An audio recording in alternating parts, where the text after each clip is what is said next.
Armenian ethnic cleansing by Azerbaijan Muslims. That's the topic today, guys. Welcome to the Solution Podcast. I'm here with Hassan.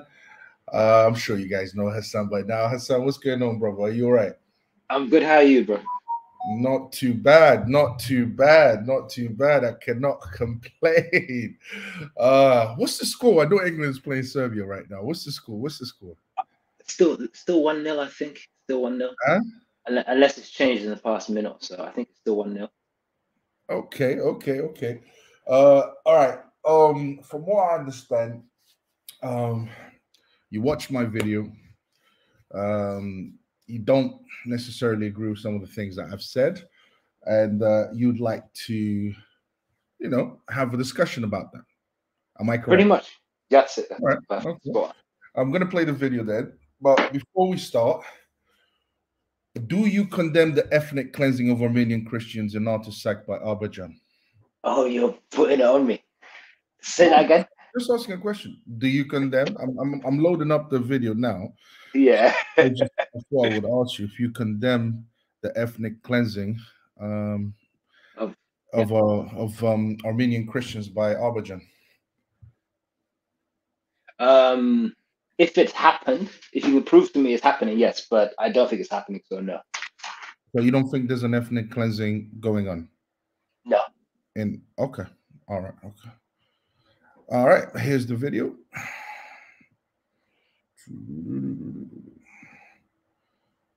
Shouts to everyone watching. And before I play it, just to tell everyone, do look it up. The ethnic cleansing of Armenians in Artsakh has definitely happened. Just last year, the region used to have a population of 150,000. It has now reduced to just a couple of thousands. So that's all within few months. It was late last year, and now. A few months. Yeah. So in a few months, but I'm gonna play the video now. If you want to say anything back to that, it's up to you, brother. But I'll play the video now. Yet we're sending money over to support Israel. And the biggest issue, by the way, that I have with Israel and talking about them being above reproach is the fact that they are supplying the arms to murder Christians. Okay, in Armenia, the oldest Christian country in the world, and yet nobody. This is a fact. Israel is supplying arms to Azerbaijan, and Azerbaijan is using those weapons to persecute Armenian Christians. They have literally ethnically cleansed the entire Artsakh region last year. Talks about that. Do you want to say anything in regards to that, or you want me to keep playing? Oh no, my goal is play the whole thing so people can see it at once, and then yeah, the whole thing. Yeah, so they have like context, like, oh, what did Hassan see that made him? Oh, right. And then later on we can put it back up and then slowly go through bit by bit and have a discussion or whatever. Whatever you want to do, bro. Whatever you want to do. For whatever reason, it seems to be the circumstance that when Jewish people die in Israel, it's wall-to-wall coverage. But when Christians die all over the world, nobody talks about it. Everyone wants to correlate everything to World War II. Everyone wants to talk about Adolf Hitler, and rightfully so. No one talks about it. No one. He was a horrific person. But nobody wants to talk about Henryk Yagoda, right? Nobody wants to talk about the Bolsheviks. Nobody wants to talk about the Christian Holocaust. I am tired of the media, exhausted of the media not speaking about what is happening to Christians all around the world. And it is especially horrific while at the exact same time that it is happening, the slaughter of Christians in Armenia, the arms being supplied by Israel, that the media turns the other way and says, oh, okay, but what about Israel? What about what's happening in Israel? So you know what I'm asking for? Actual equality, okay? Because it seems like this is... We're not going to get it. Believe me, we are not going to get it because it's an agenda against Christians. They want to wipe out every single Christian. Like a special category, the special relationship that we have. I'm a Christian first, okay? And so my concerns are going to be with what's happening to Christians all around the world because it is us. We are the #1 most persecuted religion in the world. And all Christians watching this need to realize the time is now to start speaking up, because we have been silenced about the things that are happening to us for a very long time. The media is very clearly not our friend. Facts. Go Google it. We are the most persecuted religion in the world. Go and find out. We're going to find out why. when there is wall-to-wall coverage of Christians being killed in Armenia, Christians being killed in Nigeria, and the treatment of Christians in America and all across the globe today, then you ask me if I will use my platform and I will use my voice to speak about what's happening in Israel. How about that? Amen. First and foremost, Christ is King. Second, I would like to thank our Christian sister, Candace Owens, for speaking the truth and exposing the liberal media for being hypocrites, biased, fake, and anti-Christian. Why isn't the liberal media in the West talking about the persecution of Christians in Muslim countries and totalitarian dictatorship communist countries like North Korea? Thousands of Christians are deliberately being targeted and murdered every year, and the Western media never reports it. Why? Why? We are literally the most persecuted religion in the world. Artsakh, a region which belongs to Armenia, the oldest Christian country, it was literally ethnic cleansed last year by the Muslim country Azerbaijan. The region used to have a population of 120,000 people, and now it only has about 1,000. This region has some of the oldest churches in it. Why isn't the Western media outraged? Why isn't the Western media talking about it? Guys, this is a fact. You can literally Google it. Just to give you some stats on the persecution of Christians, which involves murder of Christians and the destruction of Christian churches and property. In 2023, 5,621 Christians were murdered. In 2022, 5,898 Christians were murdered. In 2021, 4,761 Christians were murdered. These numbers do not include the ethnic cleansing that took place by the Azerbaijan government. 14,766 churches and Christian properties were attacked. Look how quiet and guilty Piers looks. That's because he knows what she's saying is the truth. In Nigeria, as of late, in the last 3 years actually, has seen some of the worst persecution of Christians by Islamic militants like Boko Haram and the Fulani. And they are not even number one on the list of Islamic countries that persecute Christians. The Jews in Israel is another group that hate Christians. The aggression and violence towards Christians is growing more and more in Israel towards Christians. There's literally videos of it. By the way, guys, you can obtain all this information online. All you have to do is type persecution of Christians. One particular website that is dedicated on taking statistics on the ground is the World Watch List. The World Watch List is an annual report published by Open Doors, and they list the 50 countries in which Christians face the most persecution. As you can see, this is the World Watch List 2024. This is the website. Look, more than 365 million Christians suffer high levels of persecution and discrimination for their faith. Guys, go and check that out and find out exactly what's going on, all right? The question now is why? Why are the West silent about this worldwide Christian Holocaust? My personal opinion is because secularism is against Christianity. Guys, get this through your head. The Western world is secular. The West is no longer Christian. The separation of church and state happened hundreds of years ago, 17th century to be precise. Western secular values, which really boils down to liberal secular ideologies like feminism, Marxism, secular humanism, the alphabet group, and wokeism, are morally speaking directly opposed to Christian moral teaching. Let me give you guys some examples of what I mean. All liberal ideologies believe that abortion is a female reproductive right. We Christians believe abortion is the murder of an unborn baby. All liberal ideologies believe that gender is a social construct. Christians believe that gender is biological. If you are born with female sex organs, you are a woman. All liberal ideologies believe that homosexuality is normal and should be celebrated. We Christians believe being a homosexual is a choice and it's a sin. All liberal ideologies believe children should be given puberty blockers. We Christians believe that puberty blockers is unnatural in child abuse. So as you can see, Western secular ideologies are directly opposed to Christian values. So no wonder why they do not report on the killing, persecution, and ethnic cleansing of Christians around the world. because they themselves want to eradicate Christians from the world. They themselves hate Christianity.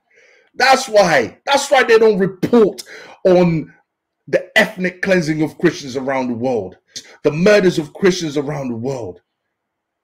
It's a fact that the Western secular world is anti-Christian and is every day becoming more and more hostile towards Christians in the West. Let me give you guys another example. Did you know that it's illegal to pray in your head outside of an abortion clinic? I'm not talking about a group of Christians silently praying outside of an abortion clinic in UK. I'm talking about a random person praying in their head outside of an abortion clinic in UK is now illegal. Listen, I don't want to be in any way misunderstood. All right. This is not a call to hate Muslims, atheists, Jews, or any other group of people, because that would be me as a Christian going against the teaching of our Lord Jesus Christ. But as Christians, we have to become aware of the threat that we are facing and bring awareness to Christians around the world, along with putting things in place to not only defend ourselves, but also defend our brothers and sisters around the world. Yes, we have to pray, but we also have to be activists. The liberal media hates Christianity and is anti-Christian, so nothing will come from them. Look, I take my hat off to a Christian sister, Candace Owens, for using her voice to expose this evil injustice against Christians. And never forget, Christians, above all else, Christ is King, and we are the biggest religion in the world. Anyways, guys, I hope you enjoyed the reaction.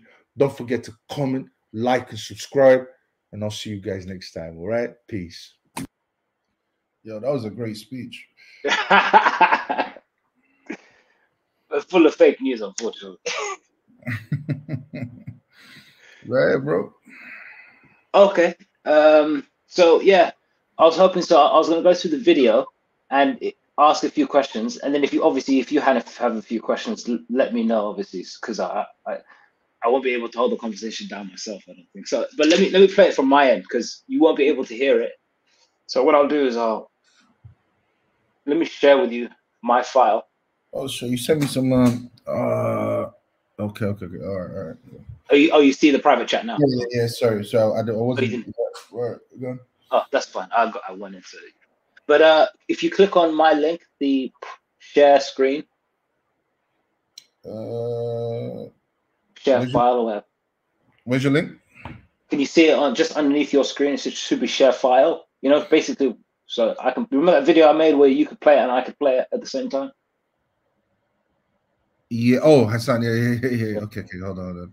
Let me stop sharing. Because I don't want to go, hey, stop it, and then you can't hear me, and then 3 seconds. Sending money over to support Israel, and yet we're sending money over to support Israel. And the biggest issue, by the way, that I have with Israel and talking about them being above reproach is the fact that they are supplying the arms to murder Christians. Okay, in Armenia. So, can you hear me? Yeah, I can hear you, bro.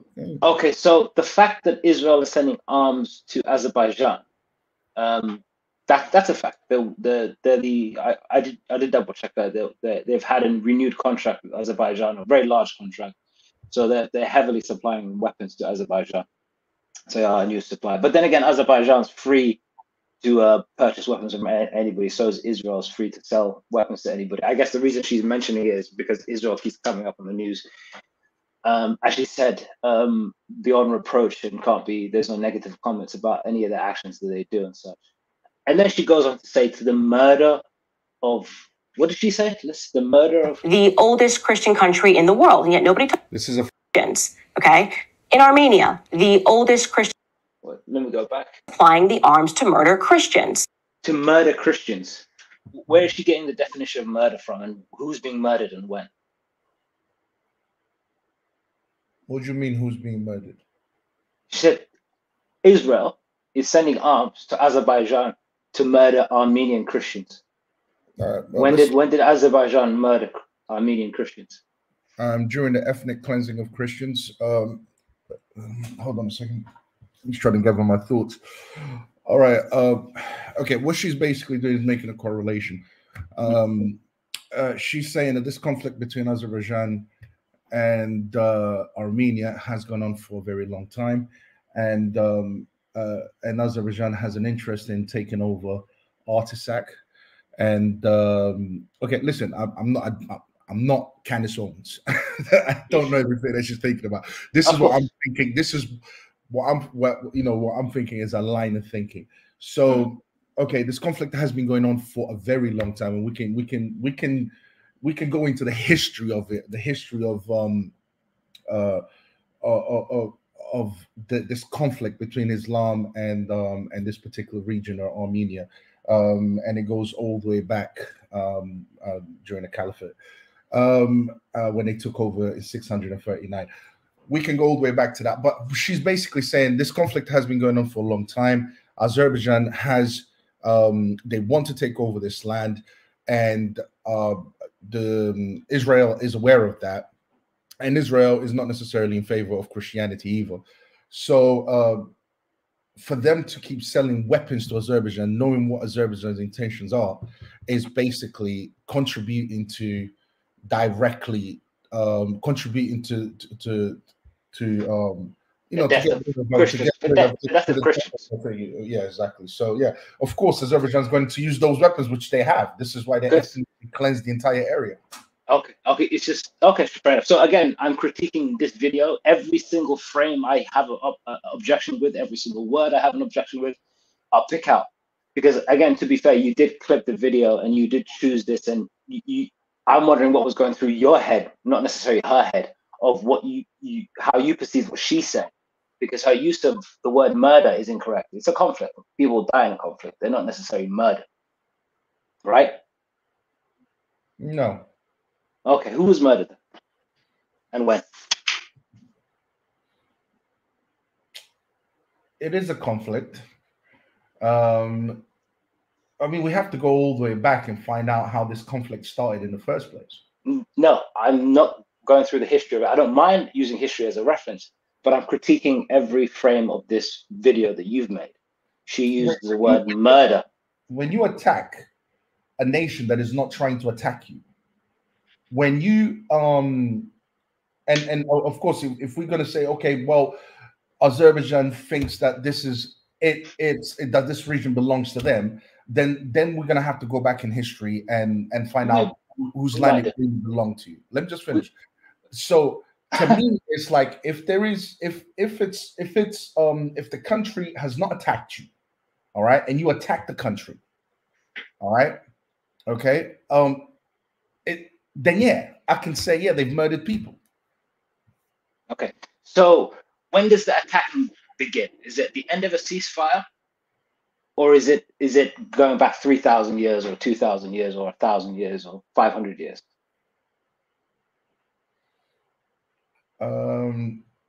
There was a ceasefire between the both. I think Armenian gained their independence. There was a ceasefire, and for I think a couple of years, I think it was back in 1992, if I remember correctly. 94. 94, yeah, that's it, yeah. And then and there was no aggression as far as what's it called? On the part of Artsakh, and then they attacked. So when did they attack? Exactly which day?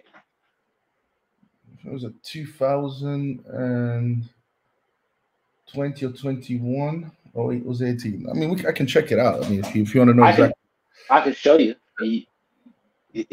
I just think it would be wise to know if you're going to make a video about it. Are you saying I'm incorrect? I'm saying you don't know. Okay, so when did Azerbaijan attack?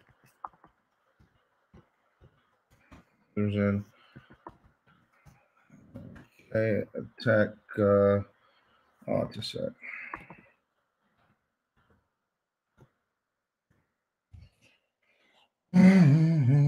Azerbaijan began blockading Artsakh in December 2022 and launched a large-scale military offensive in September 2023, resulting in a ceasefire agreement. Most ethnic Armenians fled, and Artsakh was officially dissolved on the 1st of January 2024. Okay, so which date exactly did it begin? What's the point of the date? They did it. Because they did it is incorrect. We have, based on the date. Azerbaijan began blockading Artsakh in December 2022. What we are seeing here is December 22. Hold on, initial aggression, 2022, and launched a large-scale military offensive in September 23. Okay, so launched a large-scale military offensive in September 23, resulting in a ceasefire agreement. Most ethnic Armenians fled, and Artsakh was officially dissolved on the 1st of January 2024. Okay, sure, I'm getting to the point. So we're just walking through it together. This date, that date, this date. It's very important, because if there's peace established from 1994, and then that ceasefire is transgressed, it depends on which date and who, because that defines who the aggressor is. You say December 2022. I didn't say it. What did you say? The Google search said it. Okay, you read December 2022. You believe that to be true, so you read it out and you presented that as the end of the ceasefire. No, that can be. You've never asked me my reasons. I never asked you. I said, when did the ceasefire? I'm not asking for your opinion. I'm asking for the fact. All right. Go ahead. So you accept December 2022 as the date? That's the date that I've searched. Do you want to Google it again? End of ceasefire 1994. End of ceasefire 1994. No, what happened in 1994 is no, sorry. I'm trying to make sure. So the ceasefire was established in 1994. What? When did the ceasefire? Because it was ceasefire for almost 30 years or so. No. Yeah, but the thing is, Azerbaijan tried to attack, and that's when? What was it? Hold on, I hope I'm not getting my history wrong. But what basically happened is a war was fought. Yes. A war was fought, and Azerbaijan lost. Well, they both lost, but I guess. No, they didn't. Azerbaijan had more. Yes, more of a failure. Azerbaijan lost. Artsakh claimed independence. Yes, that's why they had. That's true. That's why they had the independence. They claimed independence, and then Azerbaijan decided to attack Artsakh again in December 2022. In December 2022, because they want that land. Okay, perfect. I like that synopsis. Nice and clear and nice timeline. I'm agreeing with you. In 1994, they did lose, and then the recompense for that situation is the establishment, or the occupation of Artsakh by Armenian troops, and then obviously, but that second part is incorrect. It wasn't December 2022, and this is the problem I have of the video. It's a woman, as I see, Candace Owens, using inflammatory language which is incorrect, clumping data together, which essentially is balled up into what is essentially misinformation, because it's not December 2022, it's July 2020. I'll give you the evidence for that now. I'll share that screen. If you type in, well, I can give it to you now. I don't know if I can share the screen. Go ahead. I have to take this off and come back. I'm not sure if you can share two at the same time. I don't think I can, but I'll have to take off it. Can you see that? You have to get rid. Oh yeah, you can stop one and choose the other one. That's. Okay, go ahead. It's a 44-day war in Nagorno-Karabakh.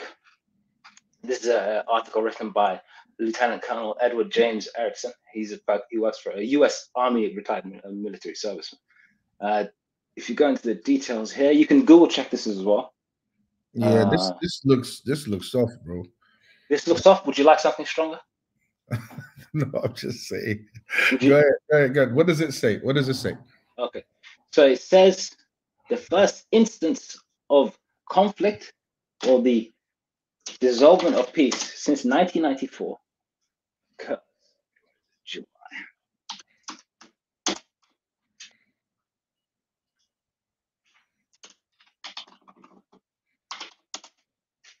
July 12th, 2020.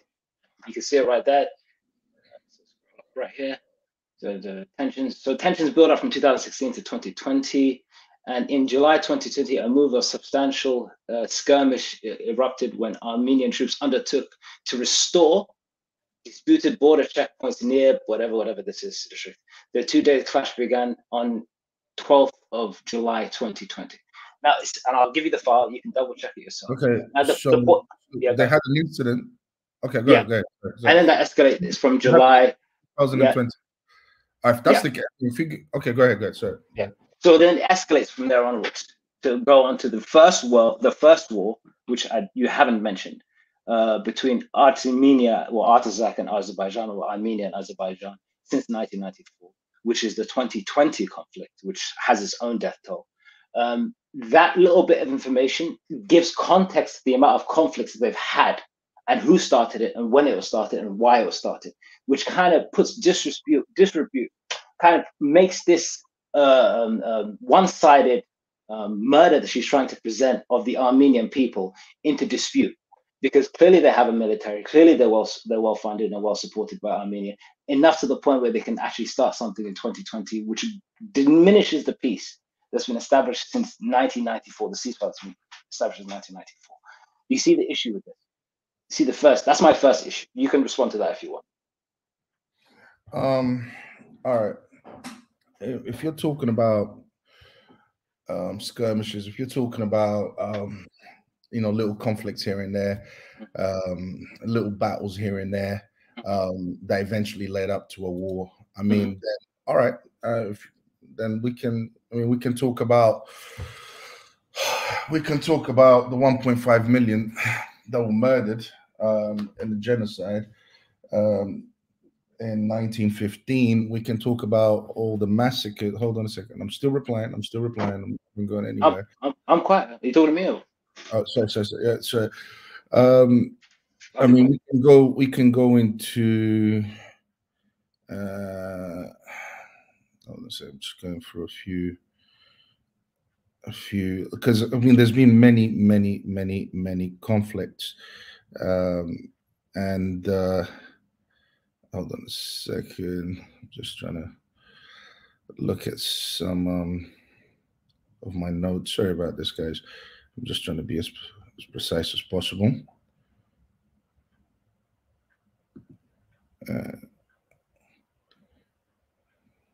All right. I mean, we've got many massacres that have taken place where Armenians suffered heavy losses. Well, not really heavy losses. They were just murdered, to be honest with you. Because then we can just keep going back in history and look at all the different times when, they've had conflicts between each other. This is what I'm trying to say. And this is what it will basically turn into. We can go into the Adana massacre, Sassoon massacre. We can go into all of these massacres that took place between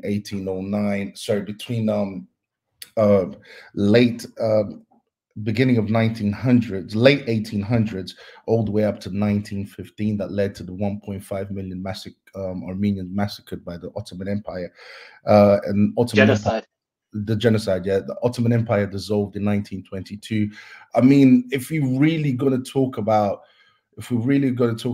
the conflicts that they've had, I mean, you can't even compare in terms of losses, in terms of loss of life, in terms of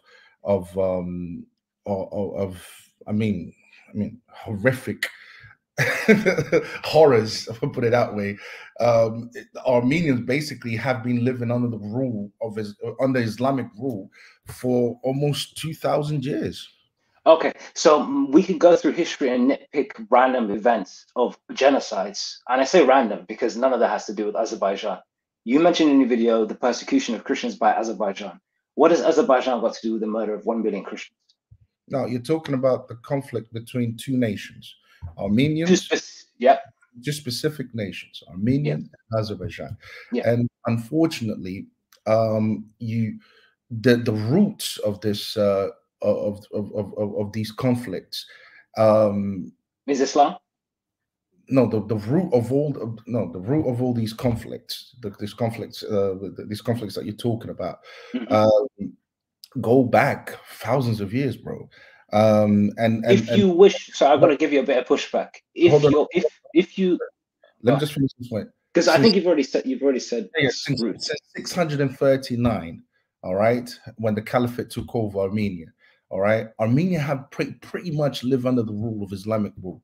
Okay, and they only stopped up to a certain extent. Okay, it only stopped in 1915. Okay, and I think that was with the help of the Whoever. of the Russians. And then Stalin kind of turned his back on Armenia. Well, no wonder he was an atheist. And so if we're going to talk about conflict, okay, this conflict, what about this conflict in 2020? What about the war started in 2024, but it was due to this conflict, that conflict. If we're going to talk about that, then all right, cool. I can end all of that by saying, well, Armenia has been living under the Islamic rule for the last 2,000 years. Sure, but what does that have to do with Azerbaijan and the ethnic cleansing of Nagorno-Karabakh? Supposed ethnic cleansing, sorry. Okay, what does it have? Because it seems like you might be saying Muslims all as one, Christians all as one, and not forgetting the dynamics of politics, of geopolitics, ethnic groups, so on and so forth. And you're missing out a lot and trying to make what is a very complicated situation exponentially simple, so you have what would be one perceived problem, because you either point to the communists or the Muslims, and you present the Christians as victims, which is an incorrect deduction that you've made, especially in this case. I disagree. It is a historical fact that Armenia has been fighting for its own independence since they converted in Christian. Well, since they were invaded by the Caliphate in 639, and they've been living under the rule. And when I say Islamic rule, I'm not here personally attacking Muslims. Okay, this is not an attack on. You have me here. You have me here. You wouldn't have me here. So trying to mischaracterize me, it won't work. So I'm not attacking Muslims. This is not an argument against Islam. This is an argument against this. So the argument that I'm making is a historical fact that cannot be denied. All right, they have been living under Islamic rule. The Ottoman Empire, they were only allowed, in a sense, well, they tried to fight as much as they could from time to time, but that's only when they even had some kind of power to be able to do so. But the thing is, they have been living under Islamic rule for 2,000 years. This is a fact. So again, what does that have to? I'm not mischaracterizing you. That's not my intention. If it comes off that way, it's unintentional. 1, 2. What does it have to do with Azerbaijan? What does it have to do with Azerbaijan? Azerbaijan wants a land that belongs to these people. This is something that we can see in history consistently, what we see with the Caliphate, what we see with the Ottoman Empire, is that they took over Christian lands by force through the sword. They ruled over it. And ever since then, these people, Armenia is just one of the countries that have been trying to basically get their independence. What has that got to do with Azerbaijan? Azerbaijan basically is continuing tradition. They want that land. That land does not belong to them. Leave it alone. You don't see Christians going around trying to get their lands back from Islam. So it's like, why can't they just have that land? These are ethnic Christians. They've been living in there for thousands of years. Why don't you let them be? What is an ethnic Christian? No, so ethnic Armenians. Christian Armenians. Armenia converted them to Christianity around 300, and I'm not sure the exact date, but it was in the 301. I think so. I don't know. Yeah, it would have been, but I know it was very early, very low 300. Very early, yeah, in 300. So 639, you've got the Islamic expansion that comes out. Muhammad passed away in 632. By 639, they had conquered Egypt. They had conquered, many Christian lands. Okay, so you say if you want to go through the entire history, I mean, you can. It's up to you. I don't want to because it's not necessary. I think it's extensive. I think many massacres took place. I think many and the Armenians just want a land to themselves. That's it. You present the Armenians as being innocent. Have the Armenians ever committed a genocide or murdered any particular group of people? I never used the word innocent. I'm using the word innocent. Have they ever genocided a group of people? Not that I know historically, because they were under the rule of the first the Caliphates, then the Ottoman Empire. So where would they get the weapons from in the 1900s? We're in 2024 now. Yeah. They themselves were there was a genocide of 1.5 million. So, I mean, not that I'm aware of, but I mean, if you would you like me to give you evidence of them committing a genocide? Sorry, evidence of what? Of the Armenians committing a genocide. Evidence of Armenians committing genocide? Yes. Yeah, go ahead. Give me some evidence. Sure, I'll give you that in a minute.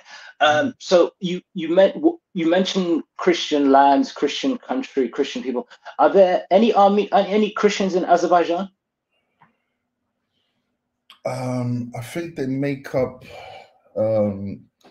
population, the Christian population in Azerbaijan. Most of them are actually in Nagorno-Karabakh, but I think it makes up after like 3% of the population, something like that. Oh, so okay, so since there is an exodus of Christians from Nagorno-Karabakh to Armenia. I think, as you said, from 100,000 roughly, and I think maybe to 1,000 or something like this in the region now. I'm sorry. Nagorno-Karabakh. Yeah, I mean, now that you know we've had this exodus, yes, from Artsakh, pretty much Azerbaijan managed to get rid of all the Christians. Okay, so what's the population of Christians in Azerbaijan now? I don't know what the current population is because of what has happened. What has happened is still very recent, and they still need to take January. There's still a lot of back and forth. I mean, the whole country got dissolved on the 1st of January 2024. That's just a couple of months ago. Yeah, that's less than 6 months. You can always revisit this topic, you know. I can give you the data confirming that you're incorrect in your assumptions. All right, so the Christian population of Azerbaijan is 280,000, and Nagorno-Karabakh at its peak was 100,000. So the majority of Christians in Azerbaijan weren't in Nagorno-Karabakh, were actually outside of Nagorno-Karabakh. Would you like the data? Yeah, go ahead. So I'll present it to you. Bro, you know you can say just 3%. You know, you don't have to say 280,000. It sounds better. You know, you say most of the Christians were in Nagorno-Karabakh. Turns out they weren't. Most of them were actually outside of that region, and most of them were just Armenians rather than Christians. I'm still trying to understand the point. The point is, you can present the idea there is a Christian minority in Azerbaijan, and they've now been forced out, which they haven't, and they had to flee, which they didn't. They chose to leave, and that Azerbaijan now is empty of Christians when there's a large Christian majority still in Azerbaijan, outside of Nagorno-Karabakh. Yeah. Can you repeat that again? Did you say that the Armenian Christians in Artsakh chose to leave? Yes, they could have said yes. I'll give you the evidence for that as well. I just need to give you the evidence for the population of. I've got a lot of data. That is crazy. I can give you the document. I can give you the documentation. That's why I refuse to accept it. It's an ethnic cleanse. Literally every article out there, guys. Please go. There's 11 of you guys watching. Please go and watch it. Literally every article. I mean, I was even gonna. I'll accept the article, or I'll have a look at the article when you present it. I'll just present to you the data of. There you go. Yeah. So this is the CIA fact book. I'll leave. By the way, all the documents I've got up on here that I'll be quoting today, I'll be leaving it in the comment section of the video that we're critiquing now, so you guys can fact check me. So let's just look at the Christian population in Christian. So this is detailing. This is the CIA fact book detailing the. Hold on, bro. Hold on. Yeah. Shout outs to Prince of Power. That's JM. What's going on, brother, man? I hope you're good. Shout outs to you, bro. Shout out to JM. So 2.6% of the population of Azerbaijan. The population of Azerbaijan is 10.6 million. The 2.6% Christian population would make up about 275,000. You said you're not sure about the current data at the moment because the Exodus was only there in January. this CIA fact book has been updated in June 10th, 2024. Now, would you like to know the experience of those those Christians in Azerbaijan? Sorry, the experience of which Christian in Azerbaijan? Because 120,000 of them left. Yeah, no, 120,000. Okay, we'll do that. But 275,000 of them still there. The point I'm making with in terms of the experience is one could yeah. So let me just ask a quick question. Yeah, actually, no. I'll come back to my point I was making. I want to go back to the video after this. Are you denying that the majority of the population in Artsakh has fled Artsakh? No. Are you denying that? No, I'm not denying that. Thank you. All right, go ahead. But it's voluntary. They chose to leave, so that's the point I'm making. I disagree with that, of course, but go ahead. But that's your opinion. It's not a fact. It's an opinion, and you can feel free. Go ahead. I'd like to hear your evidence for that as well. So what I'm going to go to next is the video. So this is the CIA fact book confirming the Christian population in Azerbaijan. You know, almost 300,000 people still there that weren't from Nagorno-Karabakh, weren't ethnic Armenians, but they are ethnic Azerbaijanis. Who are these Christians? Okay, sure. So you want to know who these Christians are? Yeah. What do you mean by who are these Christians? They're Christians from across the country. So they're Catholics, Roman Catholics, Russian Orthodox, all the variety of how many Roman Catholics? I don't know about the percentage of Roman Catholics, but I can find it out for you now. I thought you had the figure. How many Orthodox Christians? Well, for me, Christian is Christian, but I can get the details. So Russian Orthodox is about 250,000. 250,000. So there's only 50,000 Catholics there? Something along those lines, yes. Okay. Now, sorry, were you presenting something? Because I was going to ask you a question in relation to this. Go for it. Okay. How much of that land do those Christians in Azerbaijan occupy? How much of that? I don't know. Well, what is it? How would you mean? Do they occupy? Guys, everyone watching, please go and look at the map, the Azerbaijan map, and look where Artsakh was. Okay, the Artsakh region, where it was. How much of those of the Azerbaijan landmass? Okay, sure. How much do they militarily occupy? Military occupy Christian military? No, I'm talking about I'm talking about Orthodox, because if you go to every single Muslim land, okay, a Muslim country, you will find Christians in there, even though they are minority. All right, they are being persecuted in those regions, and I can give you the website for that. Now, I can give you a website confirming they're not persecuted, so it's neither here or there. That's a lie. But sorry, I shouldn't have said that. What I should say is that's incorrect. Now, how much of the Azerbaijan land do these Christians control? These Orthodox and Catholic Christians. Is that a question for me or for you? Why do Christians need to control land? Oh, that's what I'm trying to say to you. So they don't, do they? There's just what your argument is, that there's Christians in Muslim lands. Yes. So,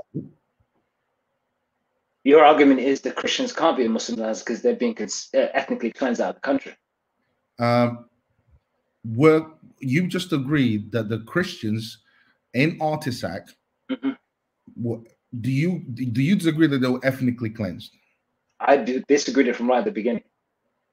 You disagree that they were ethnically cleansed, but you also agree that 120,000 left a region where they have lived for thousands of years. They left that region within the space of months. I don't get your point. What's your point? What's your question again? Can you make your question again? I don't get it. There's Christians in every Muslim land. That is not this is not what the argument is. There is Christians in Muslim. That does not prove That does not prove anything. And those Christians in those Muslims lands are being persecuted as it is anyway. There's systematic persecutions going on. What I'm talking about is you keep throwing that in there. There's more Christians in Azerbaijan than there were ever in Nagorno-Karabakh. Was there a greater military presence in Nagorno-Karabakh than there were in Azerbaijan? Yes, but why is that an important thing? Are you trying to build a Christian army? Do you want Christian?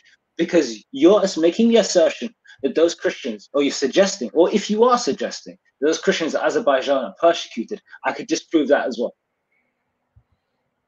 So what is it that you can disprove? You just said 120,000 of them left that region. And there are 250,000 plus still living there. I just want to see if this is logical to you. You're telling me that people that have lived in the land for what do you call it, for thousands of years, okay? I'm not affirming that. I'm not affirming that. Yeah. So you're telling me they packed up their bags and decided to leave their land voluntarily, voluntarily within the space of months, and you really believe that that is? I hope you guys are listening to this one. so I'm just going. It's like everyone in England right now. Okay, England is a small island. Everyone just packs up within months, and guess what? They just did it voluntarily. No one provoked the situation. No one did anything to provoke the situation. They just decided to pack their bags and leave. And you think that's a logical take? Again, we're not questioning my logic. We're not questioning my perception. We're just going to the facts. The fact is, and I'll give you the evidence right now because you keep harping on about this minority of people. Because remember, 100,000 or 120,000 is less than 275,000. And I don't know why you keep ignoring the fact that there's 275,000 Christians today in Azerbaijan who aren't persecuted, and you can't give any evidence that they are persecuted. I can give you evidence that they're not being persecuted. No worries. I mean, I'll pull up the website as well. Sure, pull up the website. Go ahead, Tom. But they decided to leave. Well, could it be the fact that they had military? There were maybe some sort of military base of Armenia, and Azerbaijan wasn't accepting the idea of having soldiers from another country encroaching on their sovereignty, as they did in 2019, as they did in 2016, as they did in 2020, as they've done repeatedly, right? Even after a ceasefire. Maybe you're not accepting that idea, that it's not about Christians versus Muslims and so on, going back 1,000 years and so on and so forth, and muddying, essentially mixing up facts intentionally or unintentionally, right? And not accepting that it's a geopolitical situation, not a religious situation. Okay. But let's go back to there's one thing I wanted to make. Just one point I wanted to make. Can I respond to that point? Oh, sorry, I apologize. Yeah, no, it's not a geopolitical situation at all. This situation has been going on for thousands of years, as I've mentioned. The Armenian people have been under Islamic rule until the dissolution of the Ottoman Empire in 1922. The Armenian have always wanted to basically have their own independence and have their land. And if it wasn't for the history, I could take your geopolitical argument or position seriously. But if the history wasn't what it was, because the history is what it is, I've got there's more evidence that it's to do with not wanting Christians in that land. And I will also show you the evidence that Christians are being persecuted in Muslim lands. And I literally on that. I don't want Muslim lands. I want Azerbaijan. In the video, you just said that the Christians are not being persecuted in Muslim lands. I never said that. I never said that. I said the Christians are not being persecuted in Azerbaijan. Oh, you said you're muddying the water. I can't. I'm not commenting on Pakistan or Sri Lanka or India. I do apologize. If you never said that, so you agree that Christians are being persecuted in Muslim countries? I'm not going to answer a hypothetical question on another scenario because we're moving the goalposts now. Let's get back to Azerbaijan and Armenia. Okay, go ahead. Sure. So, okay, so. Now, I want to give you the evidence that they could. I'm just trying to find, because I've got notes here. So going back to the video, if you could put the video back up. Actually, you don't need to put a video back up. You probably you've memorized it, and this is the point. If you want to, you can put the video up. But there's something that she said that you've said you both agreed, and I just want to get through to. I just want to focus. Yeah, because it's a very simple fact. So yeah, I'll speak to you now. So Armenia is the oldest Christian country in the world. Mm-hmm. Why do you say that? Because it is. But what's the purpose of saying that? The purpose of saying this is the first country to convert to Christianity as a whole. Okay, so there's some historical significance associated with Azerbaijan and the threat of its sovereignty. You do know that before, Azerbaijan, the land itself. Sorry, I meant Armenia. Sorry, I don't know why I said Armenia. Azerbaijan, the land itself, used to belong to the Persians before the Caliphate came and took over that as well. You do know that, right? So again, Armenia being the oldest Christian country is how can I say, what defines a Christian country? What defines a Christian country? Yeah. I don't know, Christian theocracy. How would you define? Okay, Christian. Or a king that accepts Christianity as the main religion, and says that no other religion can. We don't accept any other religion. This is not that we don't accept every other religion, but this is the national religion. So that would be a Christian country. So France, is that a Christian country? In 2024? No, in the third century, of course, 2024. Yeah. What are they, France? I'm joking. What are they, France? I don't mean to be disrespectful. What are they, France? That question threw me off. I was thinking, what? No, it's not a secular country. France is not a Christian country because it's a secular country, meaning there is no guarantee that the state will adhere to Christian laws. No, it's not like a caliphate. It's not like where the religious leader is in charge of the actual country itself. It's not that. It's what it is. It's a secular state. The laws are not decided based on the religion itself or on the teachings of the religion. It's decided upon, I don't know, the period of enlightenment. Secular. So because without religion. Yeah. The only reason I'm critiquing that is because I'm not so familiar. You're more familiar with the term secular than I am. So I want to use your definition rather than using mine, because obviously mine would be me guessing what it is. And you've spoken about secularism, and you perceive it as a religion, I guess. But you presented secularism as being an actual threat. So you've read up. I know that you've studied it more than I have, right? So France is I'm still studying. On the term secular, definitely. You definitely know more about secularism than I do. All right. That's why I defer to you. Is France a Christian country? I know France is secular, but your definition is because it's secular, it means it's not a Christian country. Yeah. Is Armenia secular? Armenia? Yeah. I don't think it is anymore. If you're talking about the government structure, I think it is secular. Okay, so by your own definition, it wouldn't be a Christian country. Yeah, I mean, if we're going to judge it by the government structure of it, no, absolutely, it wouldn't be a Christian country. But the majority of the people there are Christians. Same with France, the majority of Christian people there are Christians. But there's I think a new study came. I'm not sure, but there's more atheists now than there is Christians. Okay, what about Russia? Russia, communism, the same country that was persecuting Christians for a very long time. Russia is 47% Christian. It's 47% Christian. It's the largest Christian country in the world. It's the largest Christian country in the world. Yeah, bro. Wait, look. I define a Christian country by it's like a theocracy style. That's how I decide it. Basically, the laws are put in place. The laws are decided based on the religion, based on on the Bible, based on Christian ethics. That's how I define a Christian country, not by, you know, historically speaking, people basically still being, you know, labeled. People are still Christian, put it that way, but they, you know, a lot of them are just cultural Christians, to be honest with you. Okay, so Armenia isn't a Christian country then.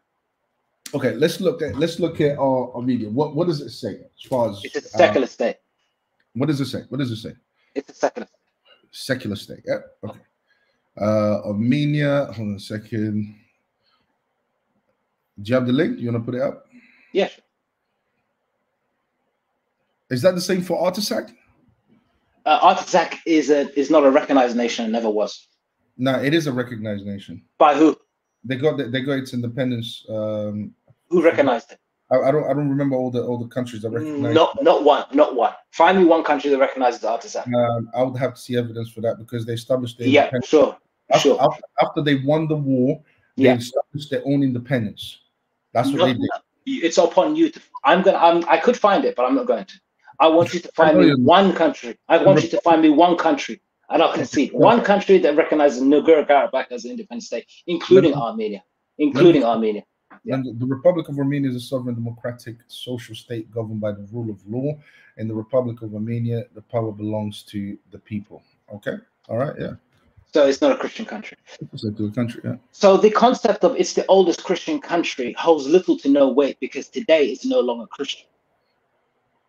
What about, I think I remember hearing the desecration of Christian churches. I assume because it's the oldest Christian country, it would be logical to think that it has one of the oldest churches, or should I say an older church than most countries in that region. What's your point? What's the point you're trying to make? I don't get it. The point I'm making is Armenia is not a Christian country. Armenia does have old churches, but Azerbaijan has older churches, right? This concept of it is Christians, I'm going back, I'm just doubling down as much as... What do you mean by Azerbaijan has older churches? The oldest country between Armenia and Azerbaijan is in Azerbaijan. It's not in Armenia. The oldest church in Armenia is the 3rd century. The oldest church, sorry, the 4th century, 300 AD. The oldest church in Azerbaijan is the 1st century. Would you like the evidence for that? The oldest church in Azerbaijan is the 1st century. The 1st century. It was built the 1st century. That's what I mean. I don't mean to laugh. In the 1st century. Yeah. Let me give you the evidence now. Because I thought it was very interesting. There we go. Who has an older? Well, you'd assume it'd be Armenia, but nope, it's Azerbaijan. Are you telling me that the Persians were practicing Christianity? I'm saying the evil Muslims and Persians or whatever. It's not necessarily so black and white. It may be more geopolitics. But here you go. It's an ancient Albanian church. There you go. Ancient Albanian church. Azerbaijan village of Kish. The temple in the world. A photo report from Azerbaijan. An ancient Albanian church is located in the village of Kish, Sheki region of Azerbaijan, according to one of the legends. It was built in the 1st century AD and is the first Christian temple in the world. Archaeological research did not confirm this version, but to this, bro. Oh, did I not? I'm ready now. Hold on. Stop. Stop. Stop. Hold on. I'll get you another source. You got me. Hold on, yo, guys. Yes. You dickhead. No, you guys gotta be careful with these business, man. Oh no! Don't say that. Don't say that. Let's double check. Let's double check. You gotta read the source. I've got to read the source. Yeah, check this out. This is what. No, I'll get another source for you. No, bro, come on, bro. You put it up, bro. Like, trust me. I'll just listen back to it and I'll press pause. Trust me. No, it's fine. It's fine. I've got no source. I'll read it out. This is what my brother. He took it back again. No, it's fine. It's fine. I love Hassan. I got bad love for Hassan. No. I've been cooking you for a while. Let me cook you some more. Go and read that now. Bro, can you put back what I wanted to read? No, I'm gonna put up UNESCO as a reference. You know everyone's watching this, by the way. Right? I don't care if they're watching. Shouts to everyone watching right now. We've got 13 of you guys watching. Shouts to you guys. All right, what is it? Go on. So this is UNESCO. You know what UNESCO is? building places. So it's a UN national archive in the world, bro. Tell me. It's like a national archive, but established by the UN. The best known temples from there. So this confirms it is the first century. So the best known temples located small mountains. Bro, your evidence right now is looking very shaky. Because what I read from what you put up before, archaeology doesn't confirm any of it. What else doesn't confirm any of it? Bro? Apparently it's a legend. I can't stop. Yeah, no, hold on. We'll get some more. Because when the Muslims took over that region, it used to belong to the Persians. I mean, don't get me wrong. Christianity started spreading in the 1st century, and then went all over the place. But I don't think I don't think the earliest churches would have gone all the way up to Azerbaijan, and I don't even think that the earliest churches would necessarily in in Armenia, because they would have built churches before then. Actually, no, hold on. I mean, they would have. I could see that because they were under the persecution of the Romans for 300 years for quite a while. So, but something to look at. I'm pretty sure I'm right on this, but I'd have to double check myself. All right, do double check. What's the point that you're trying to make, bro? The point I'm trying to make is you'll go on and say that there is the desecration, and you've actually said it in this video or maybe another video, but you'll probably say it now anyway, that there's a desecration of ancient Christian sites within Muslim Azerbaijan. Do you believe that? No. You can say no if you want. Okay, no. reacting to what I said in the video, the statistics that I gave on the video, okay, it comes from and everyone can go and watch this. Let me just share my screen. Everyone can go and I told everyone to go and look at it. All right, it's World Watch List, and it gives you basically all the stats as far as persecutions, how many Christians have been killed, all the different countries and so on. It gives you the stats of what do you call it, how many churches are being desecrated, are being destroyed, are being attacked, Christian properties are being attacked. Bro, Sophia I'd rather not talk. I'd rather not because we're just moving the goalposts. All right, go ahead. Because go and check Hagia Sophia, guys. You can do an episode on that. They built a mosque, I think, on top of Hagia Sophia, right? It is a mosque. There you go. It has turned into a mosque. That was one of the oldest churches of Christian churches. Go ahead, bro. Okay, so now the second point I wanted to make. Can't find it.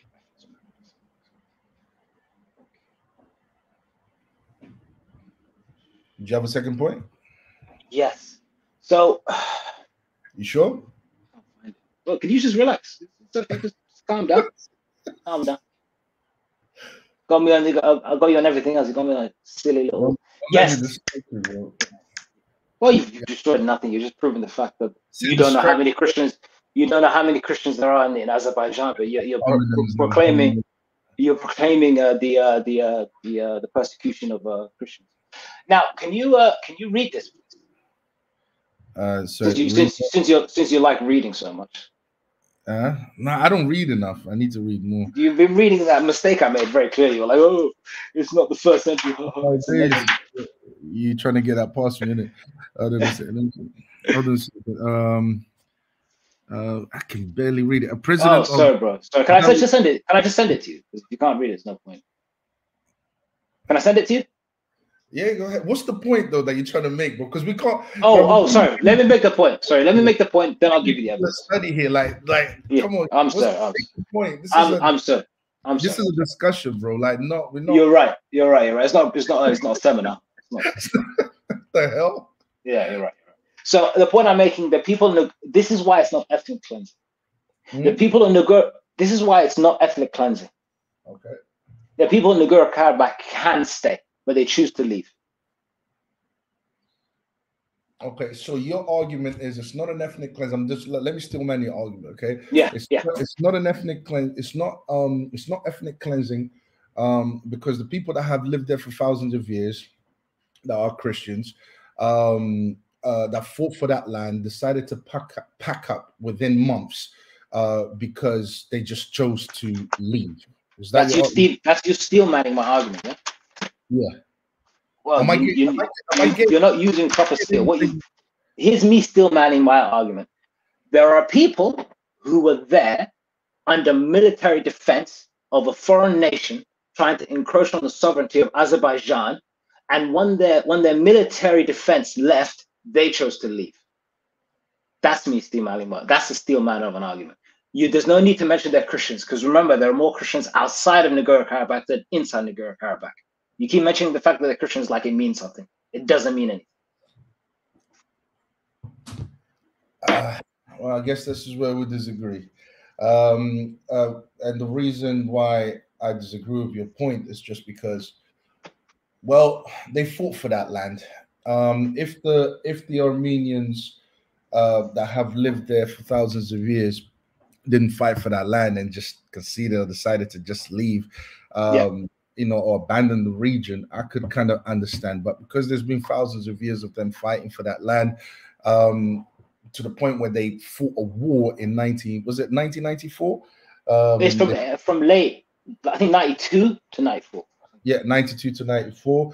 They won the war. They established they proclaimed their independence. So when I see a nation doing that, when I see a group of people doing that over a certain type of land, and then all of a sudden pack up their bags and leave, I can't necessarily take your argument serious, because I don't think your argument makes any sense at all. What has happened there is definitely ethnic cleansing, not to mention the fact that Azerbaijan stopped aid from reaching people, which caused a lot of deaths. How many deaths and when? I don't know precisely, but hold on. I can tell you. But you tell me. I've got a site here, but yeah, Azerbaijan began blockading Artsakh and okay, hold on a second. So you know how many deaths it caused? Is that what you said? Yes. Okay, hold on a second. I'm just gonna find the article. But that's not even the point I'm trying to make. The point I'm trying to make. I would like you to tell me the number. The point I'm trying to make is that this is what they did. Yes, but what did they do, and what was a specific number? When you stop aid from entering a certain country, okay, to help people, when you stop medicine, when you stop food, when you stop all of that, what you're doing is you're systematically trying to kill those people, or that's trying to true. Get them to, that's not true. Again, please, how many? Please, you're no. Let me because you're grandstanding. You're setting up a fake narrative. I need to know how many people died. Can I finish now? Thank you. When you do that, when you stop aid from entering a certain country, okay, this is last year. So, but you don't deny it, so I don't even know why I have to even prove all of this. But I hope this site has the information that I'm looking for. All right, carry on. I'll find it. I'll find it.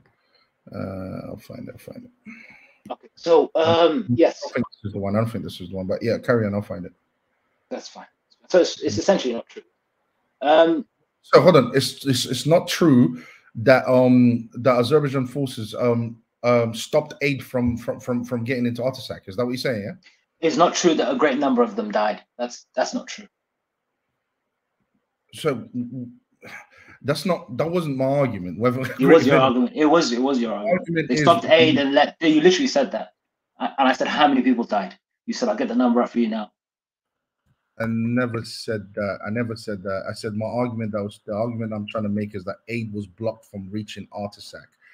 And then you said a great number of people died. No, that would have caused a lot of people to die. Yes. No, I never said that. And what was it? What was the number of deaths? And I never answered that because I don't know. Okay, And so you said you precisely know. I know how many people died in 2020, and I know how many people died in 2020, but you don't. And that's my frustration. This is the point of the video. It's to point out you again muddying the water, putting facts and figures together to produce something that makes one side look innocent and the other side not look so innocent.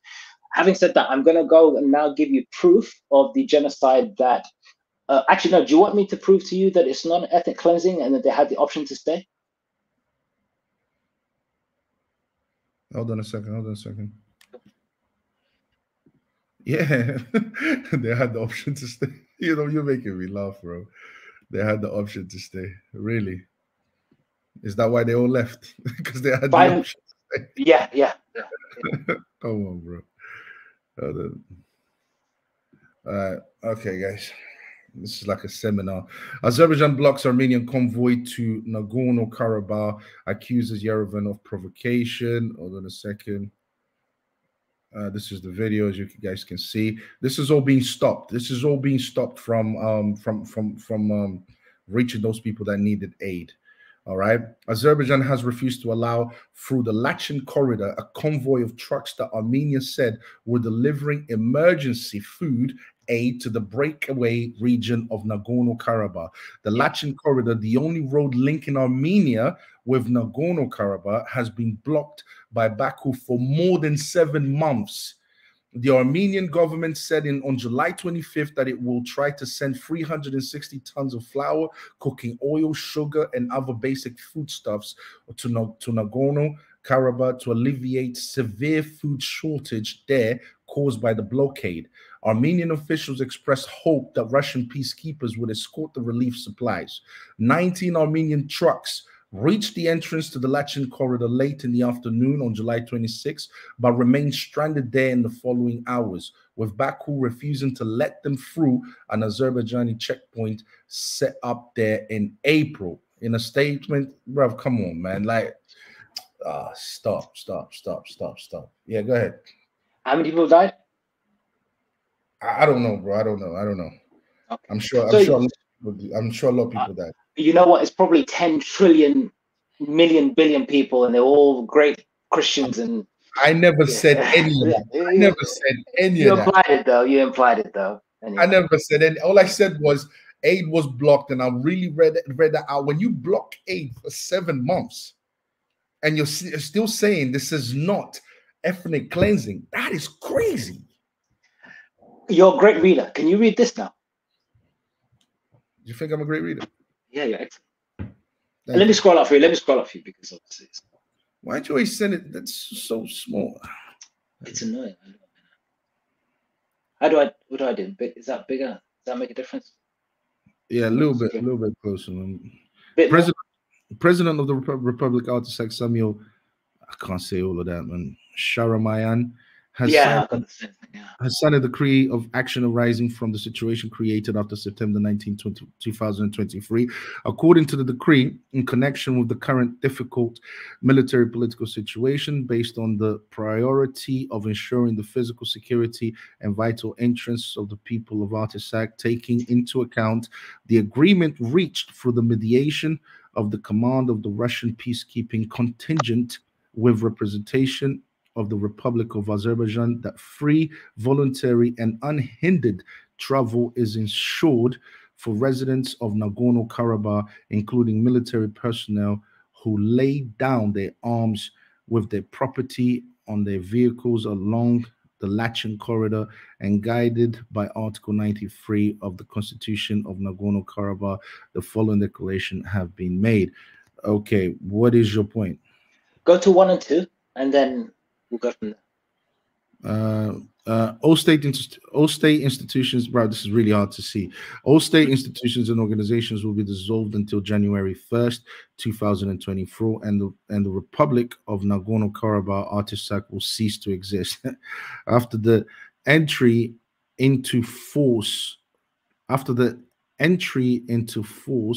of this decree, the population of Nagorno-Karabakh, hold on a second, including those located outside the Republic, should familiarize themselves with the conditions of reintegration presented by the Republic of Azerbaijan with a view to making an independent and individual decision in the future on the possibility of returning of Nagorno-Karabakh. All right.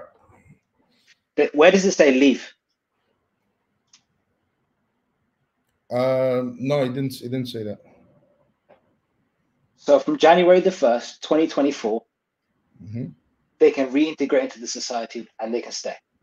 Yeah, they can stay, but they all decided to leave. Voluntarily. Voluntarily. So it's their fault. No ethnic cleansing. They abandoned their land, they abandoned their people, they abandoned everything they know, because guess what? Oh, I'm listening.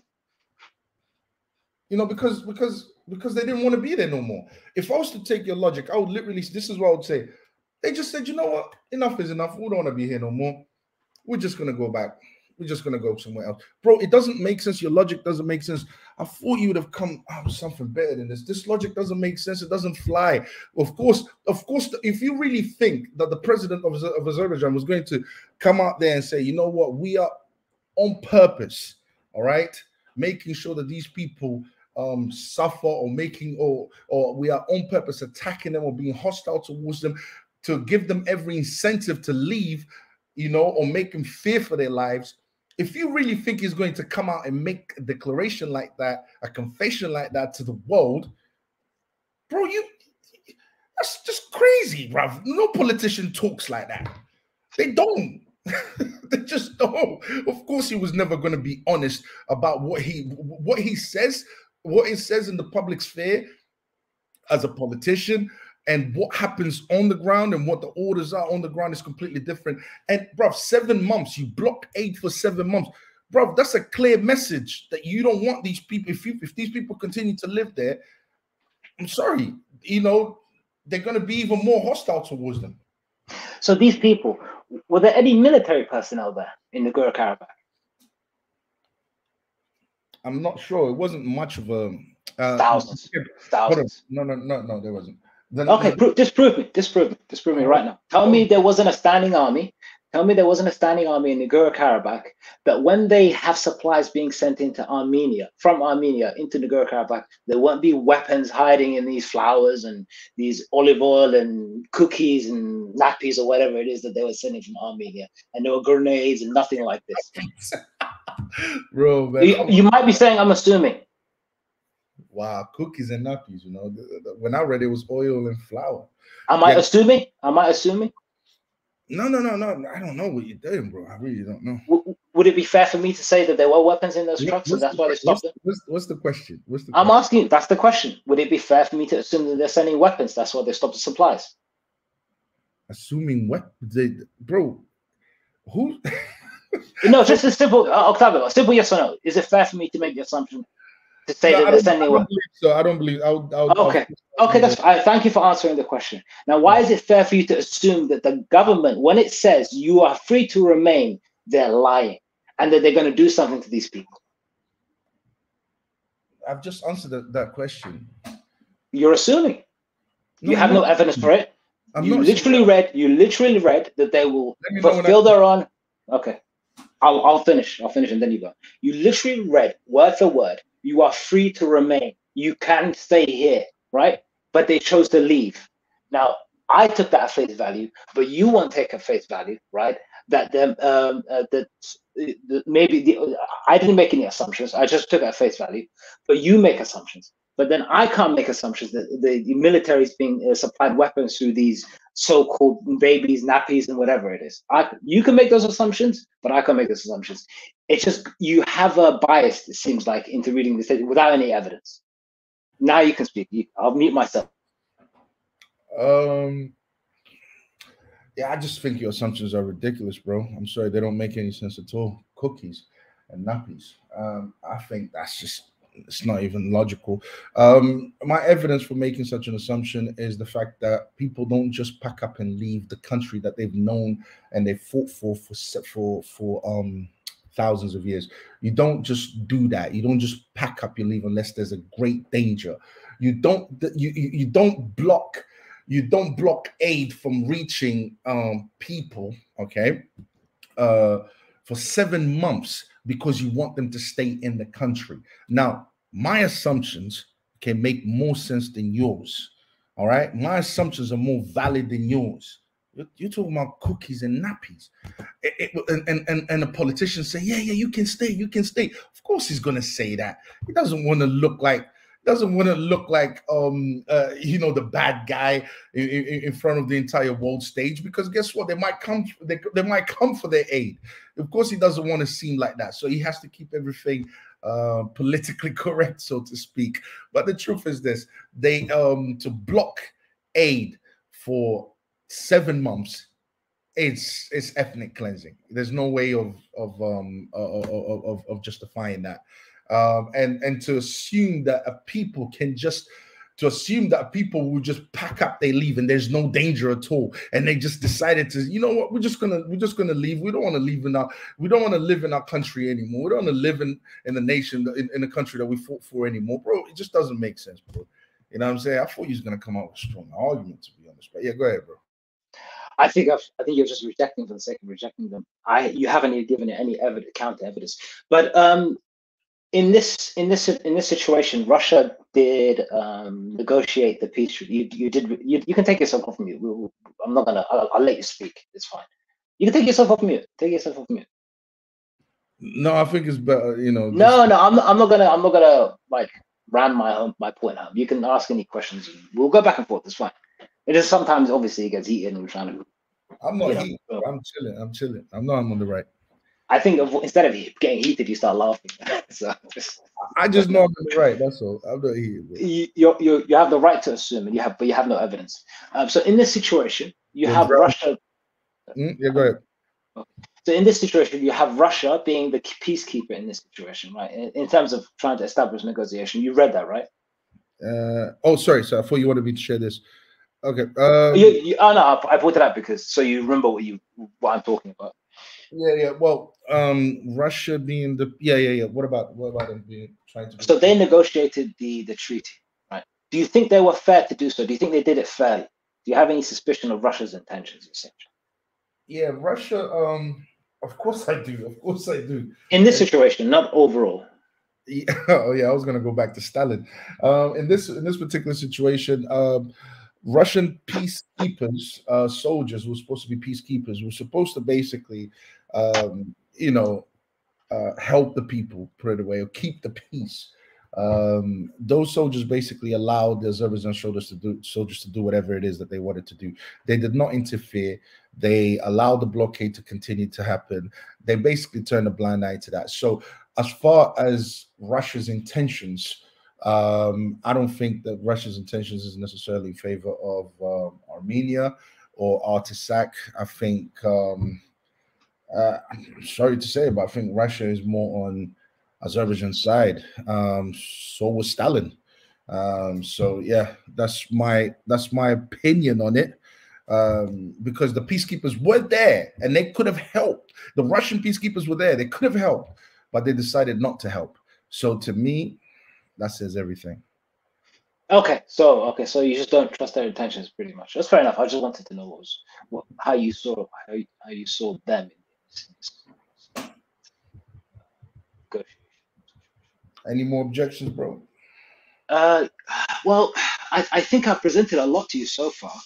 I think you've just rejected it for the sake of rejecting it. You haven't been able to hold up the fact that this is the persecution of a Christian people, because it's not, because there are more Christians in Azerbaijan living peacefully and successfully in every way imaginable than there ever were in Nagorno-Karabakh.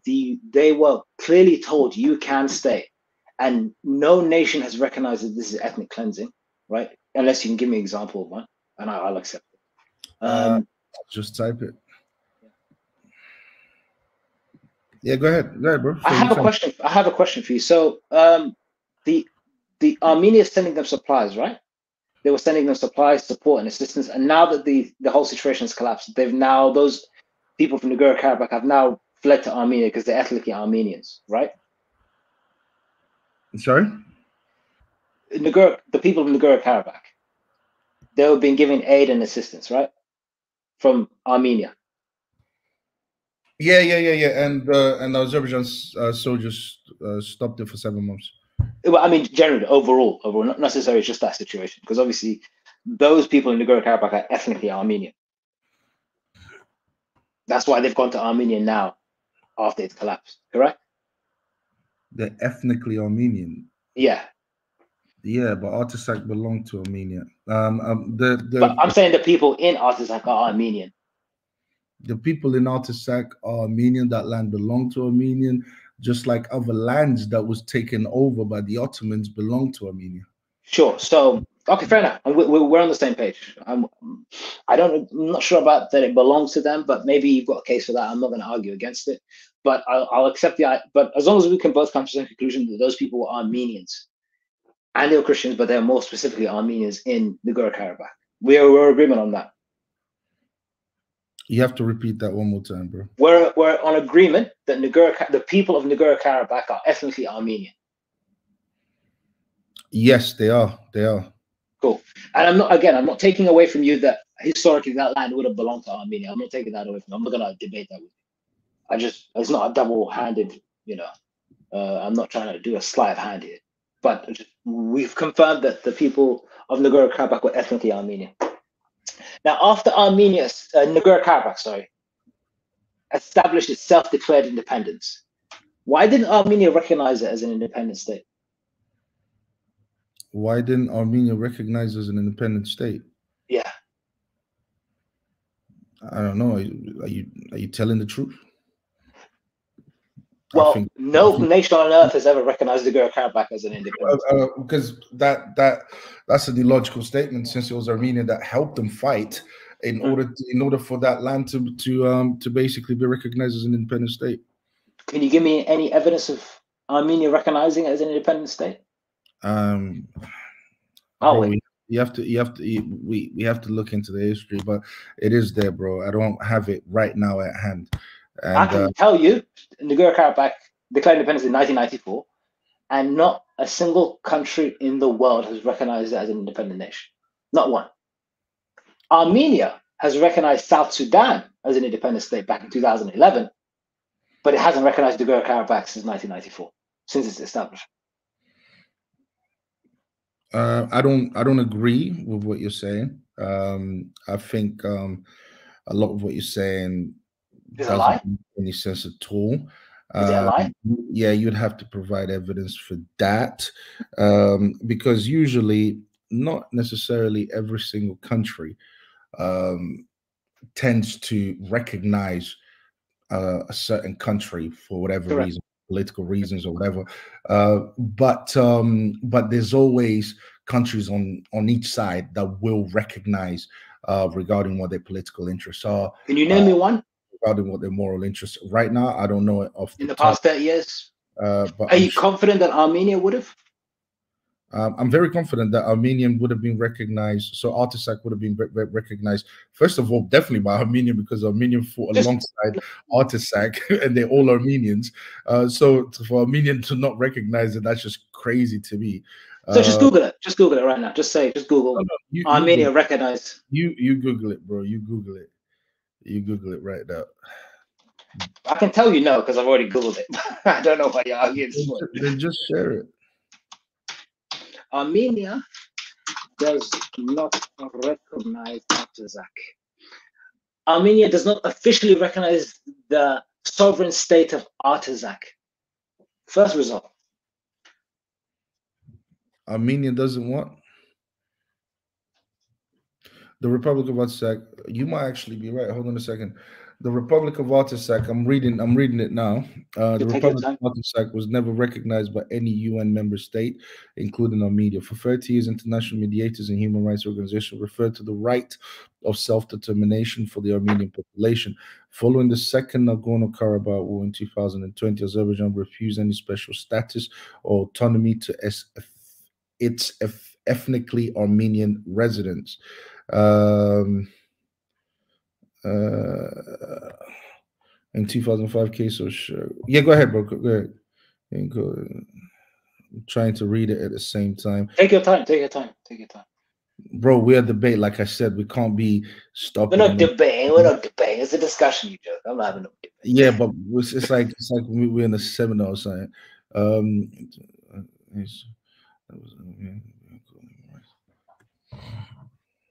Bro, otherwise there's going to be a long silence, bro. Just talk.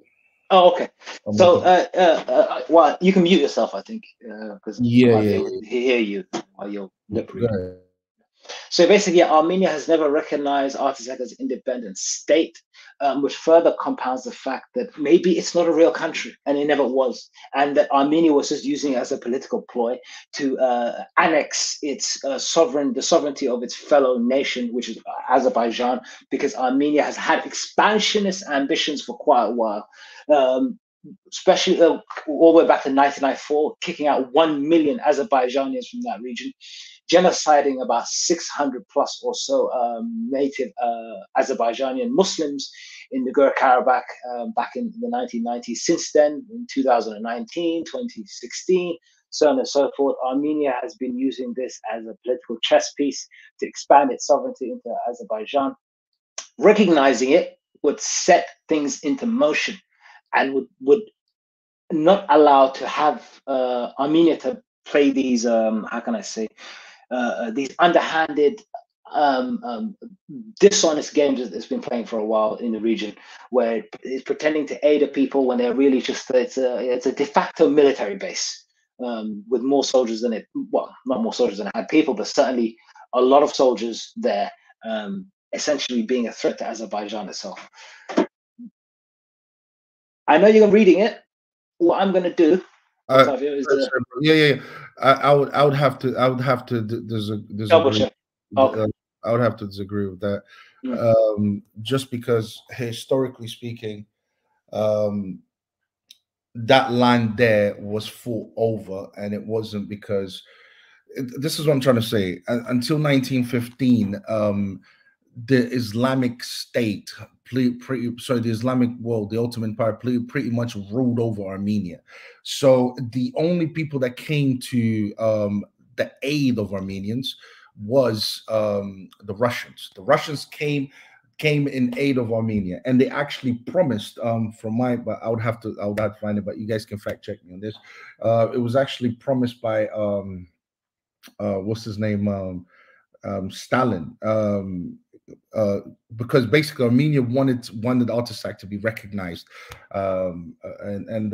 Stalin basically promised that would happen, but then he ended up going against going against his what he promised. Basically, so I can't take that argument seriously. I really can't. I'm trying to, but I can't.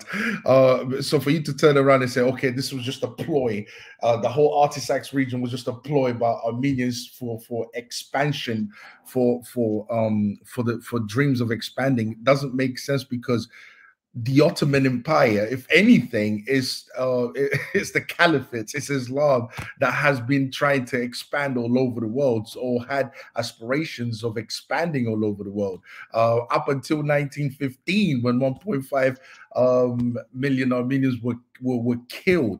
So the Armenia at that point, they just wanted to basically have a country that they could call their own.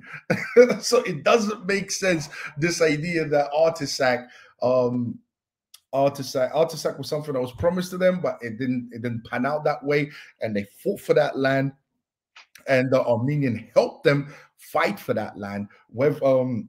Whether it's recognized or not recognized, it's neither here nor there. That land was fought for, and when they won the war in 1994, when they won that war, they recognized themselves as an independent state. So this doesn't help your case at all, bro.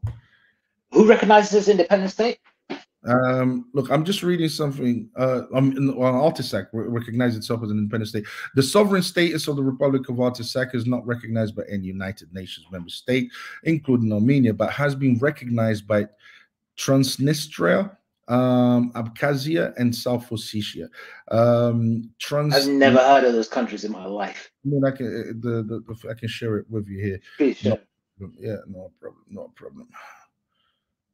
But that's not the point. The point is those Armenians lived in that land, and a whole bunch of land was also taken away from them because of the Ottoman Empire. I don't know how this helps your your argument. So why doesn't Armenia recognize it again? Huh? I have no idea. I have no idea why Armenia doesn't recognize it. But did Armenia fight alongside them? Yes, they did. The sovereign status of the Republic of Artsakh is not recognized by any United Nations member state, including Armenia, but has been recognized by Transnistria, Abkhazia, and South Ossetia. Transnistria is not recognized by any UN member state, while the I don't know why you're laughing. Countries that don't recognize, nobody else recognize each other. Yeah, yeah. This is like the B team of the B team. Oh my god! Yeah, but anyway, here's my point. Armenia helps establish. Okay, I'll let you talk. I'll let you talk. I just wanted to finish reading, bro. You're making the argument of because it's not being recognized that somehow that helps your argument. It doesn't at all. How much of Armenian land was taken over by the Ottoman Empire? Loads. All Armenia has to do is recognize. Nah, this is stop. Okay, hold on a second. Armenia, where was I? Just read from the top. The sovereign status of. Just read from the top. Transnistria is not recognized by any UN member state, while the latter two, Abkhazia and South Ossetia, have international recognition from several UN member states. Armenia is currently in an ongoing negotiation with Artsakh, where the end goal is either Artsakh independence recognition or Artsakh integration with Armenia. Whatever the people of Artsakh would prefer. So they're actually in negotiations to recognize it. Free UN Security Council resolutions 853, 874, and 884, and United Nations General Assembly resolution 4913, blah blah, refer to Nagorno-Karabakh as a region of Azerbaijan. None of these resolutions were passed under Chapter 7 action with respect to threats to the peace, breaches of the peace, and acts of aggression on the Charter. Certain politicians and legal scholars have expressed the view that resolutions are okay, cool. I mean, I can continue reading, but what's the point? The point, this doesn't help your situation. It's because you're not accepting it. Armenia never recognized Artsakh. So how could you assert that Artsakh is a sovereign nation? It literally just told you that Armenia is in the process of Why did they need to negotiate? They could have just recognized it on the day that they became independent. Well, why did Armenia fight alongside Artsakh in order for that region to remain part of the Armenians? And because that war was not fought by Artsakh alone, it was fought. It was exclusively Armenia. The country doesn't exist without Armenia. Let me just finish, please. Okay, all right. You read out a lot and you made a point, and then you asked, "What's the point of this? The point that you're making?" I'm telling you, no, Armenia anyways, go again. Armenia knows if it recognizes the nation that it's war, and it's not willing to go to war. It'd rather use sly tactics like sending weapons to a nation, establishing a military, but not officially recognizing it. And there's no other country recognizes it. So it was playing a long game, right? Azerbaijan sees it as a threat and saw it as a de facto military base, not a nation. The nations that people flying weapons didn't even recognize it. The country whose ethnic population is filled up of didn't recognize it, right? Armenia, right? So clearly, Artsakh was a creeping threat. Azerbaijan obviously took the path that it did, and it was dissolved and such. It sets clear Armenia's intentions aren't so transparent. That's for sure. And it doesn't set itself as being more innocent than anything else. Yeah, I'm done. You can speak, unless you can hear me. None of that. Playing the long game, not playing the long game because it won't recognize it while it's in the process of recognizing it. And yet it fought along it to make, and then yet it fought a war over that particular land because that land historically belongs to Who? The Armenians. Just like a lot of the land that the Ottoman Empire took. I'll be honest with you, bro. Your argument just doesn't make any sense at all. We've established that what has happened there is ethnic cleansing. Well, you haven't established that. You try to claim that this place that hasn't attacked Azerbaijan lands artifact, that is somehow a military base for Armenia, and Armenia is trying to play the long game and eventually want to take Azerbaijan, which is a much more bigger land. Bro, it's just nothing that you're saying actually makes any sense, bro. But yeah. Okay, so how many wars has Armenia and Azerbaijan had since 1994? How many wars? Yes, since 1994, since the ceasefire. Since they won that war, ceasefire. Won the war. I don't think they really had any wars. They've had conflicts. Armenia and Azerbaijan had conflicts. They had issues. They had fights here and there. Fights broke out, but they really didn't have, like, not a war. There was no war until now. Until now, as in until well, okay. First of all, they've had 2 wars, and this second war was since 1994. Yeah, they've had 2.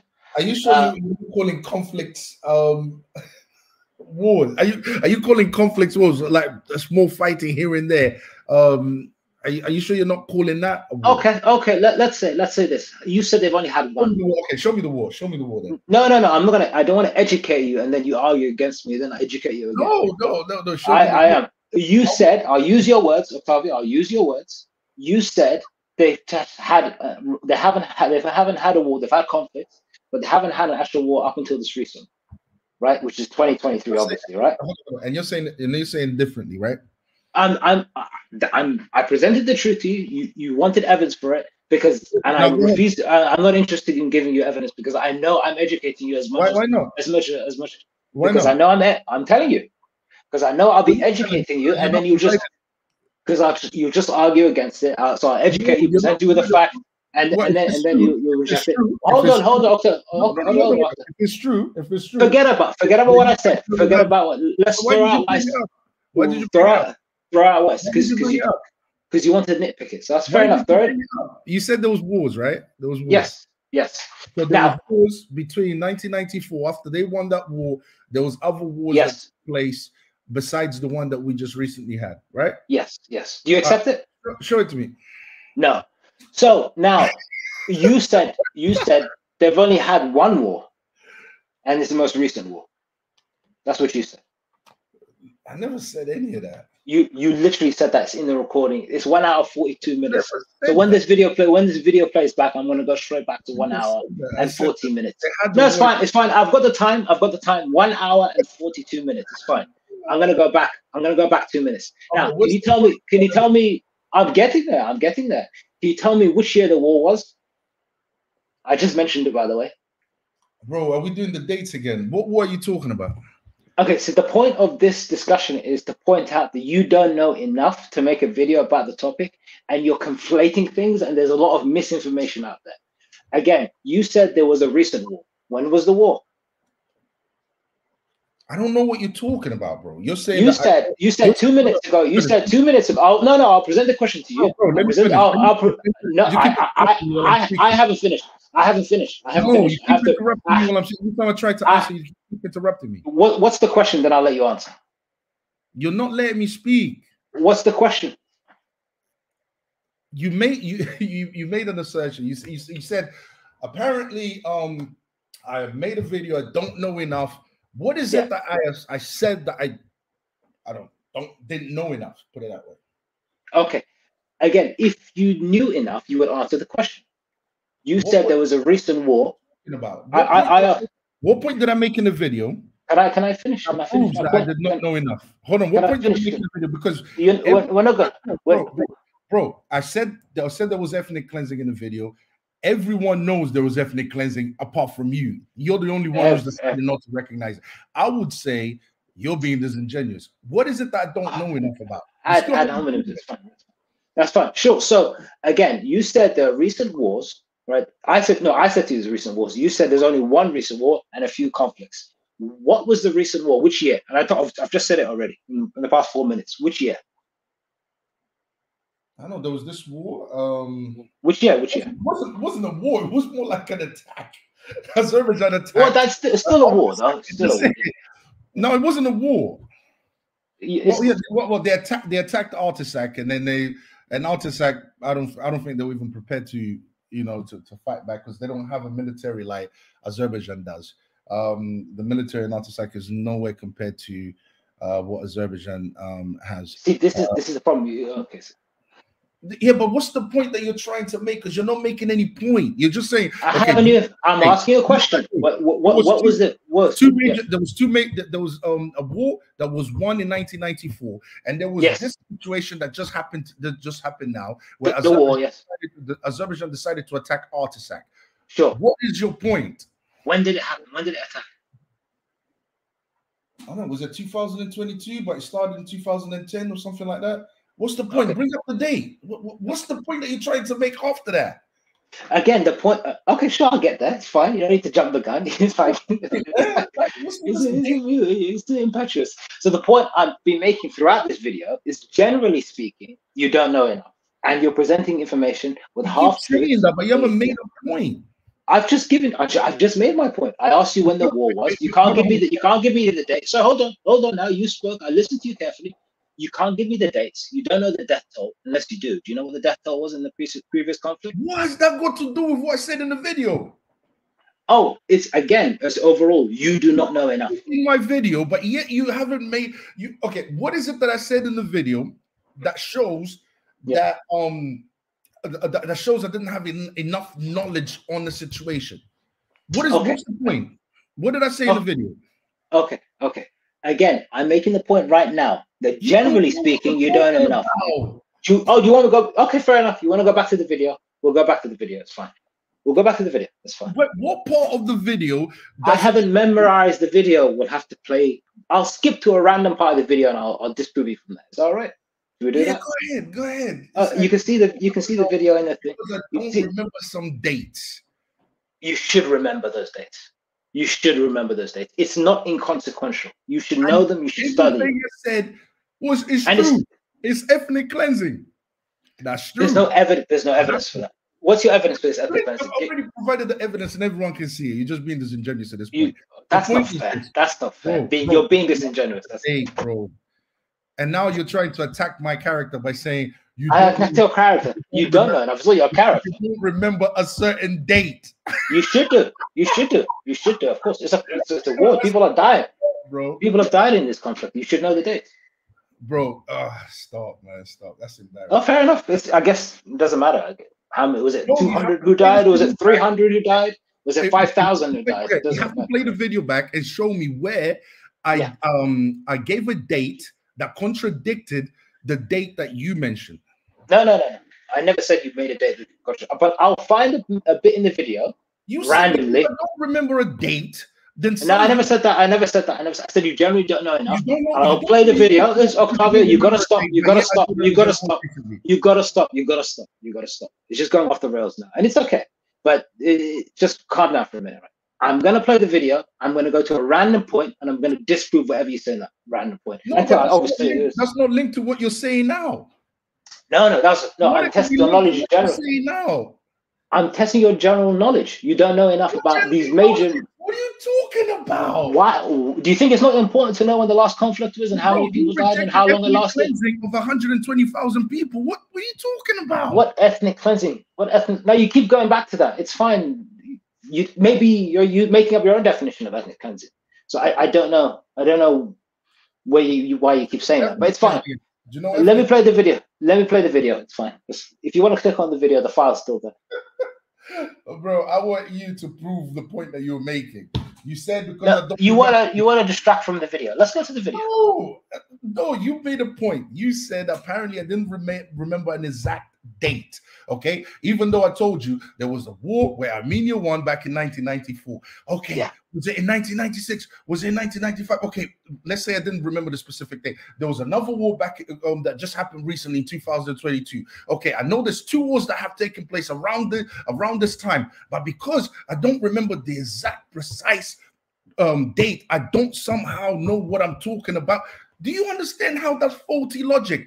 And yet I'm aware that during this time period, during that time period of what did take place, during this time period of what did take place, then you decided to say, oh, there was other wars. Did you know that there was other wars? I'm like, okay, what other wars? And then you said, you know, I'm not even going to prove that. I'm not even going to mention that. Bro. Anyways, go ahead. If you click on the file, I'll play the video and then we'll go from there. Okay. Last year. Talks about that. For whatever reason, it seems to be the circumstance that when Jewish people die in Israel, it's wall-to-wall coverage. But when Christians die all over the world, nobody talks about it. Everyone wants to correlate everything to World War II. Everyone wants to talk about Adolf Hitler and rightfully so. No one talks about it. No one. He was a horrific person. But nobody wants to talk about Henryk Yagoda, right? Nobody wants to talk about the Bolsheviks. Nobody wants to talk about the Christian Holocaust. I am tired of the media, exhausted of the media not speaking about what is happening to Christians all around the world. And it is especially horrific while at the exact same time that it is happening, the slaughter of Christians in Armenia, the arms being supplied by Israel, that the media turns the other way and says, oh, okay, but what about Israel? What about what's happening in Israel? So you know what I'm asking for? Actual equality, okay? Because it seems like this is... We're not going to get it. Believe me, we are not going to get it because it's an agenda against Christians. They want to wipe out every single Christian. Like a special category, the special relationship that we have. I'm a Christian first, okay? And so my concerns are going to be with what's happening to Christians all around the world because it is us. We are the #1 most persecuted religion in the world. And all Christians watching this need to realize the time is now to start speaking up. Because we have been silenced about the things that are happening to us for a very long time. The media is very clearly not our friend. Facts. Go Google it. We are the most persecuted religion in the world. Go and find out. We're going to find out why. When there is wall-to-wall coverage of Christians being killed in Armenia, Christians being killed in Nigeria, and the treatment of Christians in America and all across the globe today, then you ask me if I will use my platform and I will use my voice to speak about what's happening in Israel. How about that? Amen. First and foremost, Christ is King. Second, I would like to thank our Christian sister, Candace Owens, for speaking the truth and exposing the liberal media for being hypocrites, biased, fake, and anti-Christian. Why isn't the liberal media in the West talking about the persecution of Christians in Muslim countries and totalitarian dictatorship communist countries like North Korea? Thousands of Christians are deliberately being targeted and murdered every year, and the Western media never reports it. Why? Why? We are literally the most persecuted religion in the world. Artsakh, a region which belongs to Armenia, the oldest Christian country, it was literally ethnic cleansed last year by the Muslim country Azerbaijan. The region used to have a population of 120,000 people, and now it only has about 1,000. This region has some of the oldest churches in it. Why isn't the Western media outraged? Why isn't the Western media talking about it? Guys, this is a fact. You can literally Google it. Just to give you some stats on the persecution of Christians, which involves murder of Christians and the destruction of Christian churches and property. In 2023, 5,621 Christians were murdered. In 2022, 5,898 Christians were murdered. In 2021... Okay, so can you hear me? Yeah, I'm still here. Okay, so you, obviously I let the Candace part go because I think that was she was talking about some other stuff. I didn't really pick up on anything incorrect there, and then you started speaking, and I picked up on a few things that are incorrect. So you said Artsakh belongs to Armenia. Yeah. Why didn't it recognize its independence if it belongs to Armenia? Why didn't it recognize? Now, I was talking about in a historical sense. The Ottoman Empire took a lot of land that did not belong to them. Armenia have wanted independence from the Ottoman Empire, the caliphates, ever since it took over them in 639, for a very long time, thousands of years, in fact. So even a lot of the land that's currently Turkey right now was also taken over by they used to belong to Armenia, also was taken over by the Ottoman Empire, and Armenia has kind of given up on those lands, and now Artsakh was part of that, and yeah, that's where I was coming from with that statement. So why didn't it recognize it? Why you don't know. It's actually in the process of recognizing it. It was, but he could have recognized that at any point because it's a self-thing. You Yeah, don't need to speak to another country to recognize it's in the process of recognizing it. Well, Nagorno-Karabakh doesn't exist anymore, so it's not in the process of recognizing it. That's ended. That was last year. You could say it was in the process of recognizing it, but it chose not to recognize it. Yeah, because if it went to war, it would have lost the war. Who would have lost the war? Armenia. With who? With Azerbaijan. Why would he go to war? Azerbaijan is doing extremely well as far as oil reservations. They are making a lot of money. The country is prospering, and they have invested a lot in weapons. So okay, yeah. so when you say Artsakh belongs to Armenia, Yeah. you're just making an assumption there. There's no evidence. There's no UN certification. There's nothing in today's society. Not 100 years ago, 300 years ago. Nothing today that confirms either from the international community or Armenia itself that states that Artsakh belongs to Armenia. Yeah, I don't look at it from whether the UN it's official or the country that you say it belongs to. Hold on, what do you mean? So if the UN said Artsakh belongs to, what are you trying to say? What are you trying to say? Let me tell you. You're not making sense. You're not making sense. You didn't let me land when I was talking. Do you see how that works? Sure. Yeah, sure. When someone is talking and the other person starts talking over them. I haven't finished yet because my point was I was coming from a historical perspective. A lot of land was basically robbed out of the Armenians, and this is the reason why Armenia was fighting to basically trying to preserve these lands. And unfortunately, the Russians helped at first, but then eventually they stopped helping with that atheist Stalin. And this is why they are in the situation. So now they lost Artsakh. I guess the next nation, the next land that they're going to lose is Armenia itself. They've got Turkey on one side, and then they've got Azerbaijan on the other side. That's been the trend. That's been the trend for 2,000 years. Have you landed? Can I talk now? Yeah. That was where I was coming from. So please don't say like represent what I'm saying properly, please. You can correct me anytime if I misrepresent you. So again, no country on earth recognizes Artsakh belong to Armenia, including Armenia. But you're saying it belongs to Armenia, and it's from that perspective. Do you think it would be wise to add that disclaimer? Yes, absolutely. We have to know what happened in the past in order to know why things are the way they are today. And I think it's very, very important for people to understand that, to understand the struggle of Armenian people under the Islamic rule for 2,000 years. I mean, 1915, you've got genocide, and that wasn't that long ago. Has Armenia committed any genocides? You've asked me this question before. It's like talking about what we talked about in the beginning. Not that I know of. Armenia, like I said, has lived under the Islamic rule for 2,000 years. So I don't know where they would have got the chance to even commit a genocide. So to me, that doesn't, not that I'm aware of. I mean, the last genocide was in 1915. So, and then they had the war in 1994. They've been having issues with that region for a very long time. The fighting hasn't stopped ever since they were recognized as their own country. They've been fighting Muslim countries around them. Your question was, there's no genocide there's no Armenians genociding Azerbaijanians that you're aware of.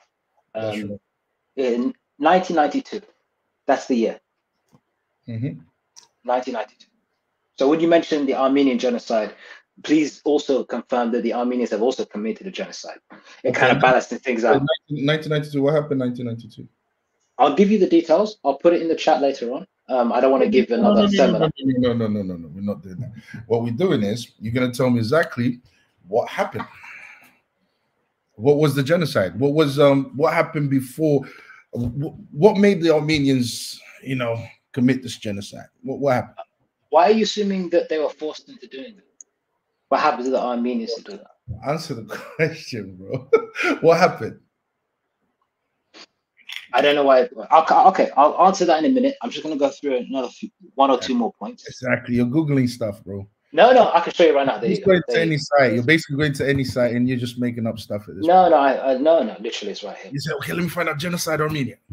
No, wallahi, I swear to God, I had it before the conversation. I swear, you believe me or don't believe me. In fact, I can. You're doing that, sir. I mean, now you're just taking it personally by adding this. This is the detail. Personally, because you literally said I'm Googling, and then you started Googling, and I told you at the beginning of this live. Google it. What am I Googling? You Googled before I said it in this live, but anyway, it's fine. That's the. You can take a screenshot of that, and I'll put it in the chat anyway. I'm going to put it in the chat later on anyway. Oh my. And then, by the way, anybody, if you think I'm Googling, this is what you'd hear. You literally hear on the microphone, or I goes quiet, but I'm not Googling anything. All right, that's the point. So the point is that Armenia committed genocide in 1992. Is that your point? No, my point is when you say the Armenian genocide in 1915, also mentioned that Armenia committed its own genocide in 1992. It balances things out. It presents Armenia as not as much of a victim as you may be presenting them. Hold on a second. Did you say balances things out? Yes. Okay, so you're comparing 2,000 years of massacres. You're comparing first of all, I don't know. I don't believe this Armenia committed genocide. Committed this genocide. I don't believe that. I would have to look into that. Second, You're telling me your reasoning is for 2,000 years they've lived under Islamic rule. Okay. They suffered massacres after massacres after massacres. And most recently in the 1900s, it hasn't stopped.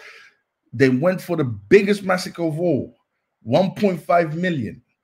So you're telling me that genocide, you're telling me that it balances things out? If you're accused of committing genocide while somebody is accused of committing genocide against you, it's important to have that information. The information being presented is balanced. That's the whole point of our discussion. Misinformation is only when you present half the truth. Having said that, I'll go on to my second point. You said in the video that Artazak holds one of the oldest churches. Why did you mention that? Because it does. It was one of the first. It was one of the first. I said it holds some of the oldest churches. Yes. I said that because it was because it's true. Because it converted to Christianity. It was I think it was the first country to convert, the first old country to convert, first country to convert to Christianity. So they would have built churches. So yeah. Yes, so but what's the significance of that? I'm just curious. Significance of what? Of what you said. Why mention that fact? Why not mention it? Why mention it? Why not mention it? Oh, why mention it? Something must have motivated you to say part of its Christian heritage. Why not mention it? Again, I'm asking you, why did you mention it? Because it's part of its Christian heritage. But I'm asking you, why not mention it? Why should I mention it? I was just asking you why you mentioned it. I wanted to know your motivation. Oh my days! I said it's part of its Christian heritage. Now I'm asking you a question. Why shouldn't I mention it? I never said you shouldn't mention it. I asked you what motivated you to mention it. So why did you ask me why mention it? Because I wanted to know your motivation. Why? Because I wanted to know reasoning behind why would you mention it.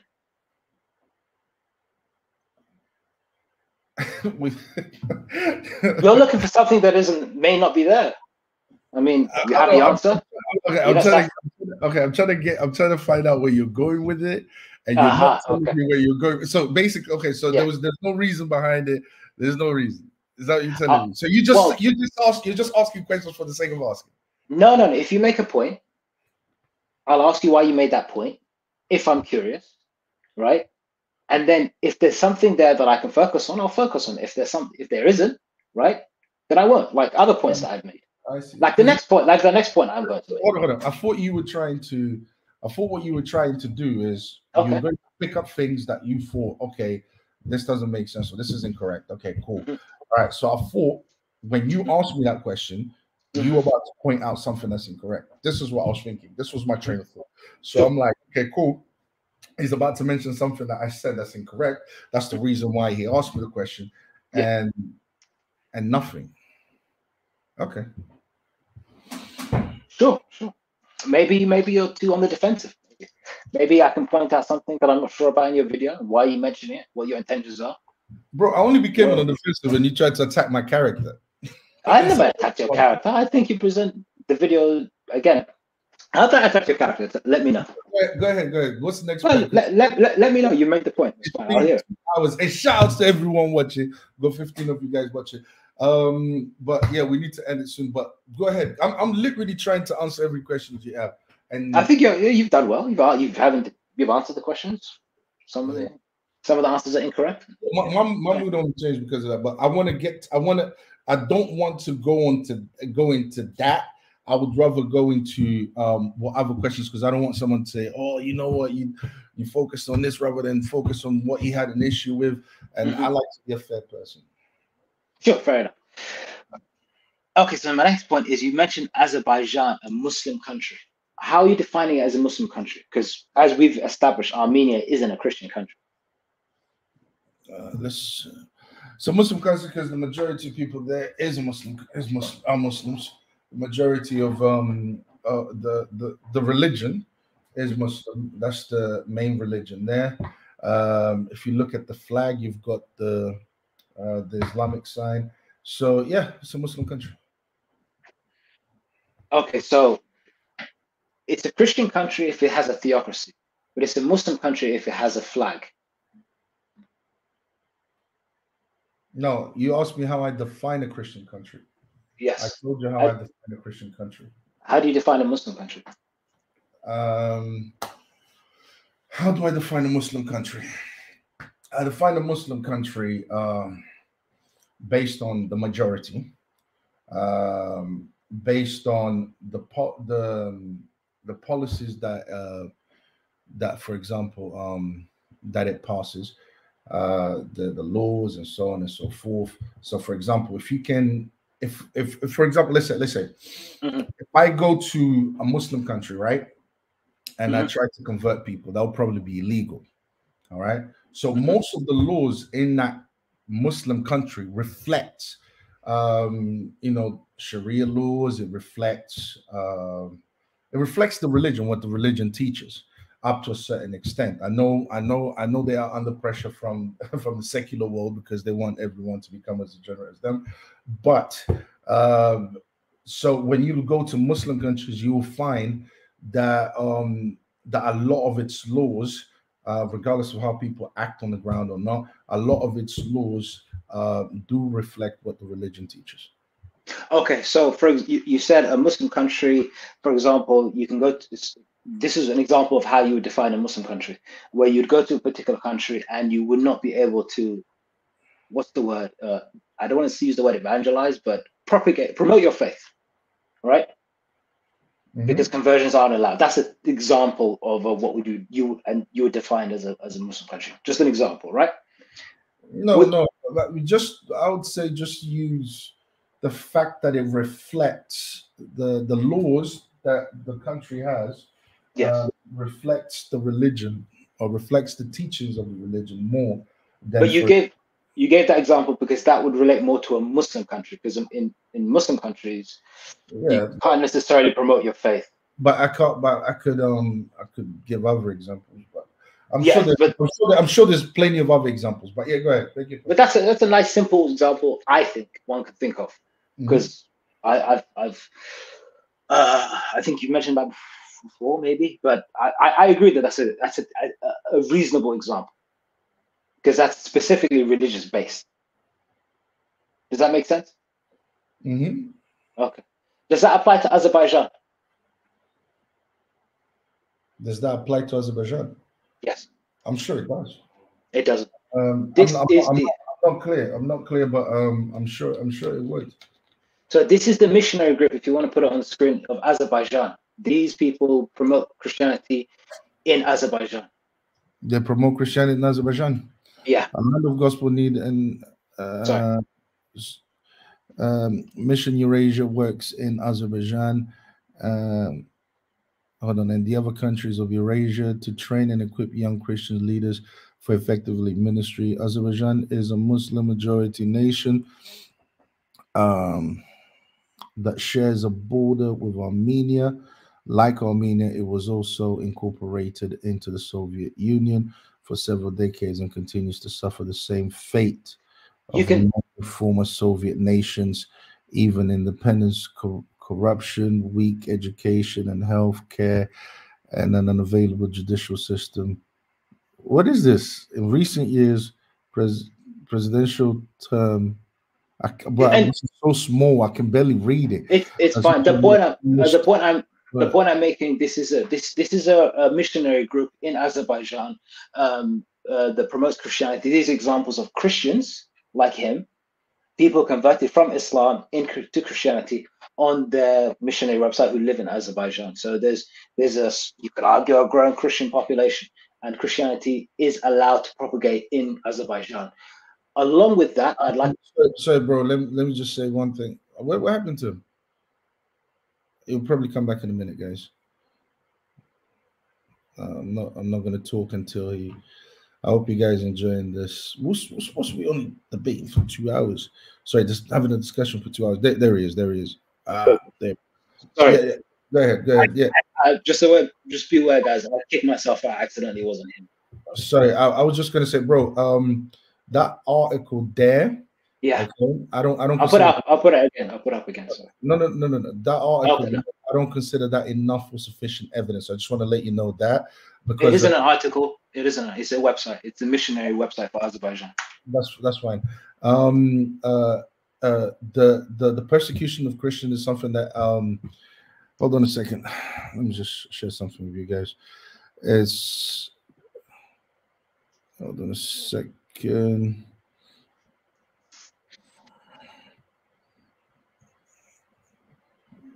This is not something that's a joke. This is something that's recognized.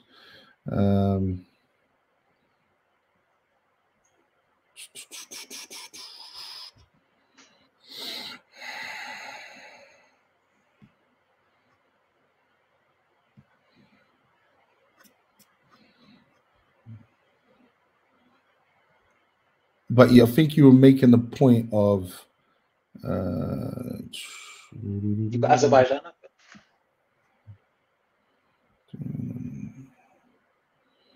Where was it?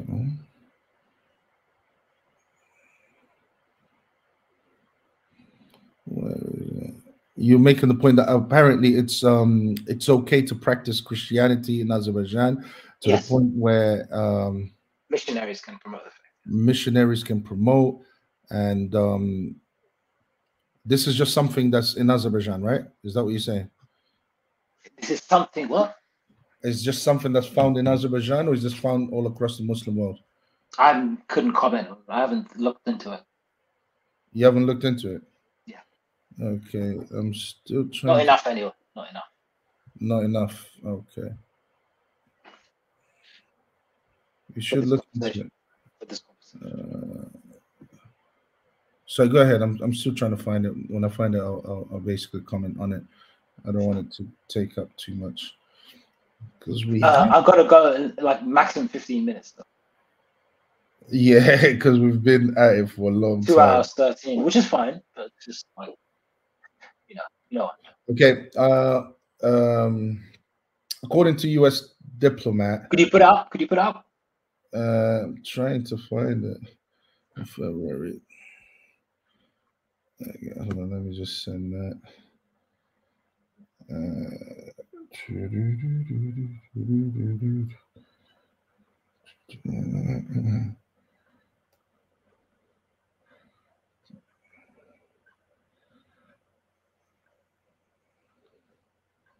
Yeah, bro, go and speak, man. You're boring the people. I've got nothing to say.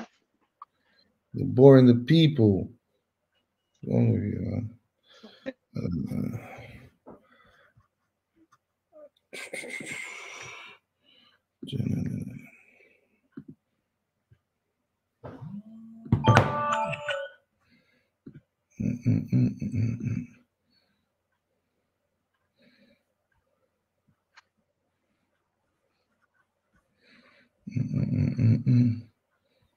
You got nothing to say.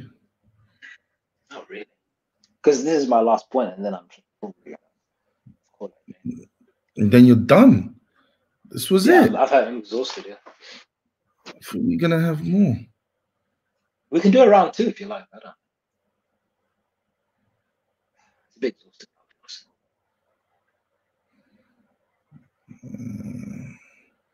All right. Okay. Just gonna read this out to you.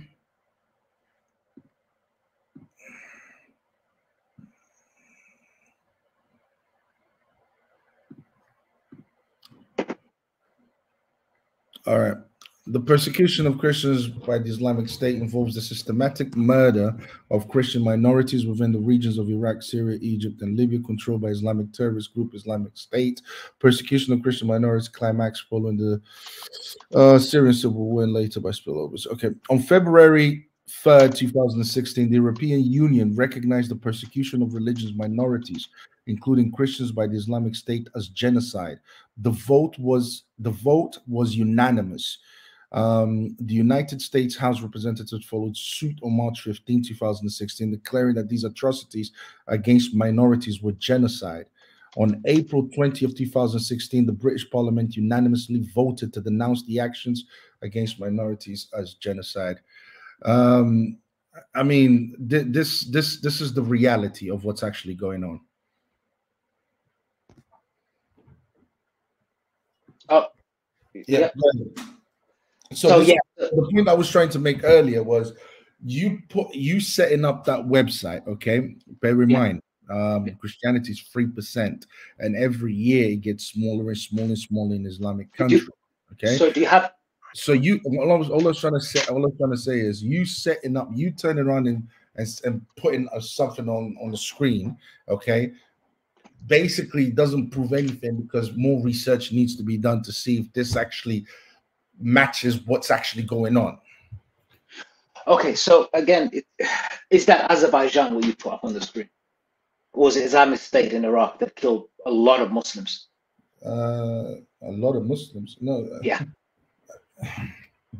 What I put on the screen is something that has been recognized as persecution and genocide towards Christians. That's what I put up on the screen. So what I'm saying is, when you make when you put up a website and you say, "Oh, Azerbaijan is not necessarily doing this," which is what you're basically claiming. I haven't looked into the persecution of Christians in Azerbaijan. What I have shown is the fact that they have taken over a land, okay, that belonged to Christians. That's it. Okay, so what you're doing is you're seeing Azerbaijan as... Hold on. And I believe that is religiously motivated. I believe that is religiously motivated, because that is happening to Christians all over the Islamic world.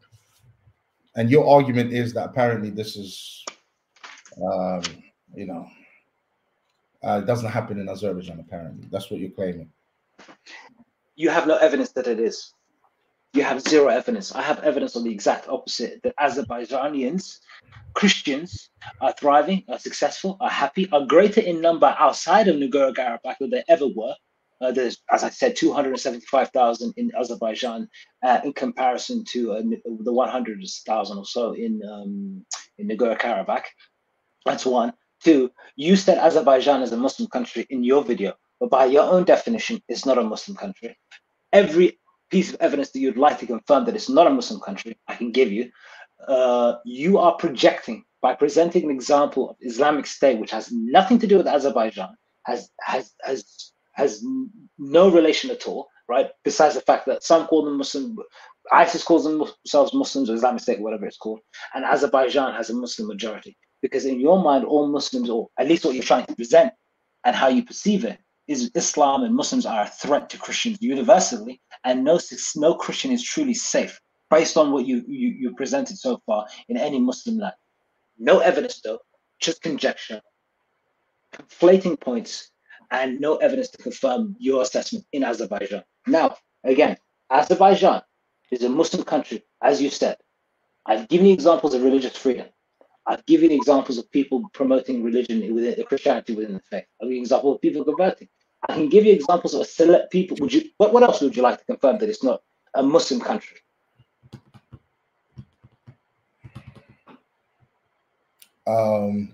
Is it my turn? Yes. Oh, okay.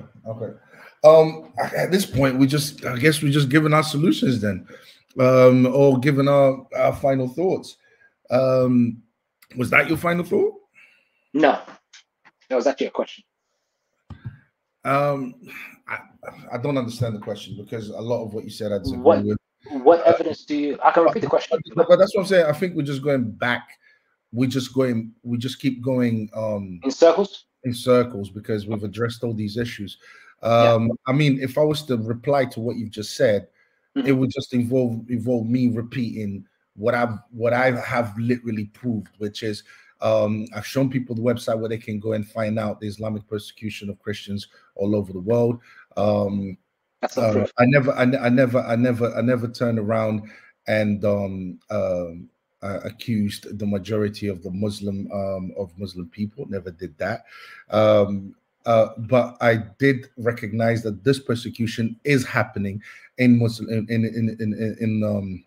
Muslim world. I said that the ethnic cleansing of Christians took place in Artsakh. You haven't recognized that at all. According to your reasoning, 120,000 people just picked up and left because guess what? They didn't want to stay no more. Even though they fought for that land, they lived in that land for thousands of years. I've showed you the correlation between I've showed you the historical correlation. I've showed you that this has been going on for 2,000 years. Armenians have been living under the rule of under Islamic rule for 2,000 years. Countless massacres and genocides have been committed against these people, and all these people want this to be left alone. So I've literally given you all this evidence, and you've decided to basically say, no, that's not the case. I haven't looked at the persecution of Christians outside of what has happened in Artsakh. I haven't looked at the persecution of Christians in Azerbaijan. I'm not talking about the land, the Artsakh landmass. So I haven't actually looked into that into the persecution there. But I have given people the website for them to go and look at the persecution of Christians in the Islamic world, which is horrendous. I even gave you on that video the amount of people, the thousands of people that are being killed each year. 5,000 in 2023, over 5,000, 4,000. It's around that range every single year. So I even gave you the churches and the amount of churches and Christian properties that have been desecrated and attacked. No, you haven't. I have on the video. I even asked you about Hagia Sophia, which has now turned into a mosque. You talk about sorry. I even told you about Hagia Sophia, which was turned into a mosque. This is a nation Christian church. So I've given enough evidence, and again, like I said in the video, I'm not here to attack Muslims because that goes against my faith. But as a Christian, I have to speak of the persecution of Christians around the world. I even told you about the persecution of Christians from both sides, from the secular world and the Islamic world, and I've given plenty of evidence. So what I do suggest is go and check the website, go and check things on the ground and find out if that's the case. But if you're trying to convince me that there is no Christian persecution, even though we are an extreme minority, only 3% in Azerbaijan. So if you're trying to convince me that there is no persecution, well, I haven't done the research for that. I'm sure when I do the research. What would you like? What would you like as evidence to prove me wrong? No, what I'm saying, this is what I'm saying. I'll go out and I'll do the research on Azerbaijan to see. I'm not talking about what's happening in Artisac. I'm not talking about Artisac. Okay, I'm gonna look into the Christians on the ground in Azerbaijan. outside of Nagorno-Karabakh, but in Azerbaijan. That's it. I'm gonna look. If you want me to look into that, I'll look into it. Okay. I would appreciate. Yeah, I would look into it and see what the persecution of Christian is like there. It might not, if any. Yeah, exactly. If any. But you have to expect me to tell people about this type of stuff, and what I'm saying is not misinformation. What I'm saying, it is true. This is what's going on the ground, and for those that actually care, if people actually care, I don't think most people actually care, but for those that care, go and look into what's actually happening. If there's a persecution, sorry, can I interrupt? Yeah. Or do you want to carry on? No, go ahead, bro. I'm telling you right now. If can you hear me? Because the voice. Can you hear me? I can hear you, bro. I can hear you. If there is persecutions of Christians anywhere at any time, please make a video on it, and I support you making a video on it, because it is unjust for Christians to be persecuted anywhere, anytime, for any reason. I'm glad you said that. Right? That's one. I respect that. Yeah, I support you, and off camera, I support. Well, anyway, that's a whole nother story. Right? Don't talk about off camera, bro. What's wrong? Yeah, fair enough. No, what I was going to say is, I'm fair, and I've made points to you that most people would say, "Oh, you're wrong on this and whatever," and you've been surprised at points that I've been fair on that most people would be unfair on. But that's a debate for another time, right? Having said that, actually, you know what I'll say. But we've actually made a live on it as well too. So most people would disagree with me on my opinion on the conflict, or the war actually, between Israel and Gaza. I don't think I've expressed my opinions on that topic, and Octavio, I'm sure, can attest that I've been fair when I could have had it on my own bias. Would you agree with that? You have absolutely been fair. I cannot negate that. You have been absolutely fair. There we go. So that's an indication of, I will not play football teams when it comes to the persecution of innocent lives. Just because we share a faith or a background in history doesn't mean your life is more valuable than anybody else's. Whether it be Christian, Jew, atheist, whatever. The facts are the facts. Persecution is persecution, right? It's an injustice. And I think Martin Luther King said or something like, just injustice anywhere than injustice everywhere, something along those lines. So my grievance is with, when you mention specific places, specific scenarios, please have specific data and be precise. I feel like I presented enough data to you so far that you may need to focus on and refocus your efforts on your perception on the conflict in Azerbaijan, whether it be the persecution of Christians specifically from a Muslim group, or people being motivated by what would be Islam. You may be seeing a trend there that doesn't exist, and maybe missing a few key points that point more closer to geopolitics rather than the Islamic conflict or the Islamic oppression of an ethnic Christian minority, which may be the case in other regions, which I'm not arguing it may not be the case. But when it's a specific case, we need specific data and specific details to come to a specific outcome, because they can't all necessarily be clumped up as the same thing. Okay. Shall we give our final thoughts? Sure. Yeah. My final thoughts are going to be like 1 or 2 sentences. Go ahead. Okay, so basically, I'm going to be putting all the data that I have today that I've been collecting over the yesterday pretty much, because that's the only time I had it off to myself. Because obviously, Octavio and I are both busy, quite busy. He's got stuff to do, so we think of these topics randomly, and then sooner or later, then it's what we've got to present it, do the research, present it stuff. So I'll be posting it under this video and under the original video for the video that Octavio has made with the Candace Owens ones. So if anybody has a problem, it'll be obviously under Hassan Edits. That's my channel. If anybody disagrees with me, anything that I've said in the discussion so far, all the details are there. What I've said to be true and the mistakes I made, that one mistake I made with the church, I'm not going to pretend like I didn't make that mistake. It's going to be in there as well. I misread it, but whatever. And it's so yeah, all my you can go from there, so you don't have to waste hours finding details that you could just find on this video. I'm done. That's my okay. My final thoughts. And this is me addressing. Thanks for everyone for watching. My final thoughts. I look at what's happening in Artsakh as persecution against Christians, and the way I've arrived at that conclusion is I look at what's happened historically, and that's the reason why I've arrived at that conclusion. I don't think people just packed up their bags and left for no reason. So that's the reason why I would call that as persecution of Christians. I don't think it's necessary to do it. I think geopolitical, when it comes to geopolitical reasons, I think that's it's very minute when you compare it to what has historically happened between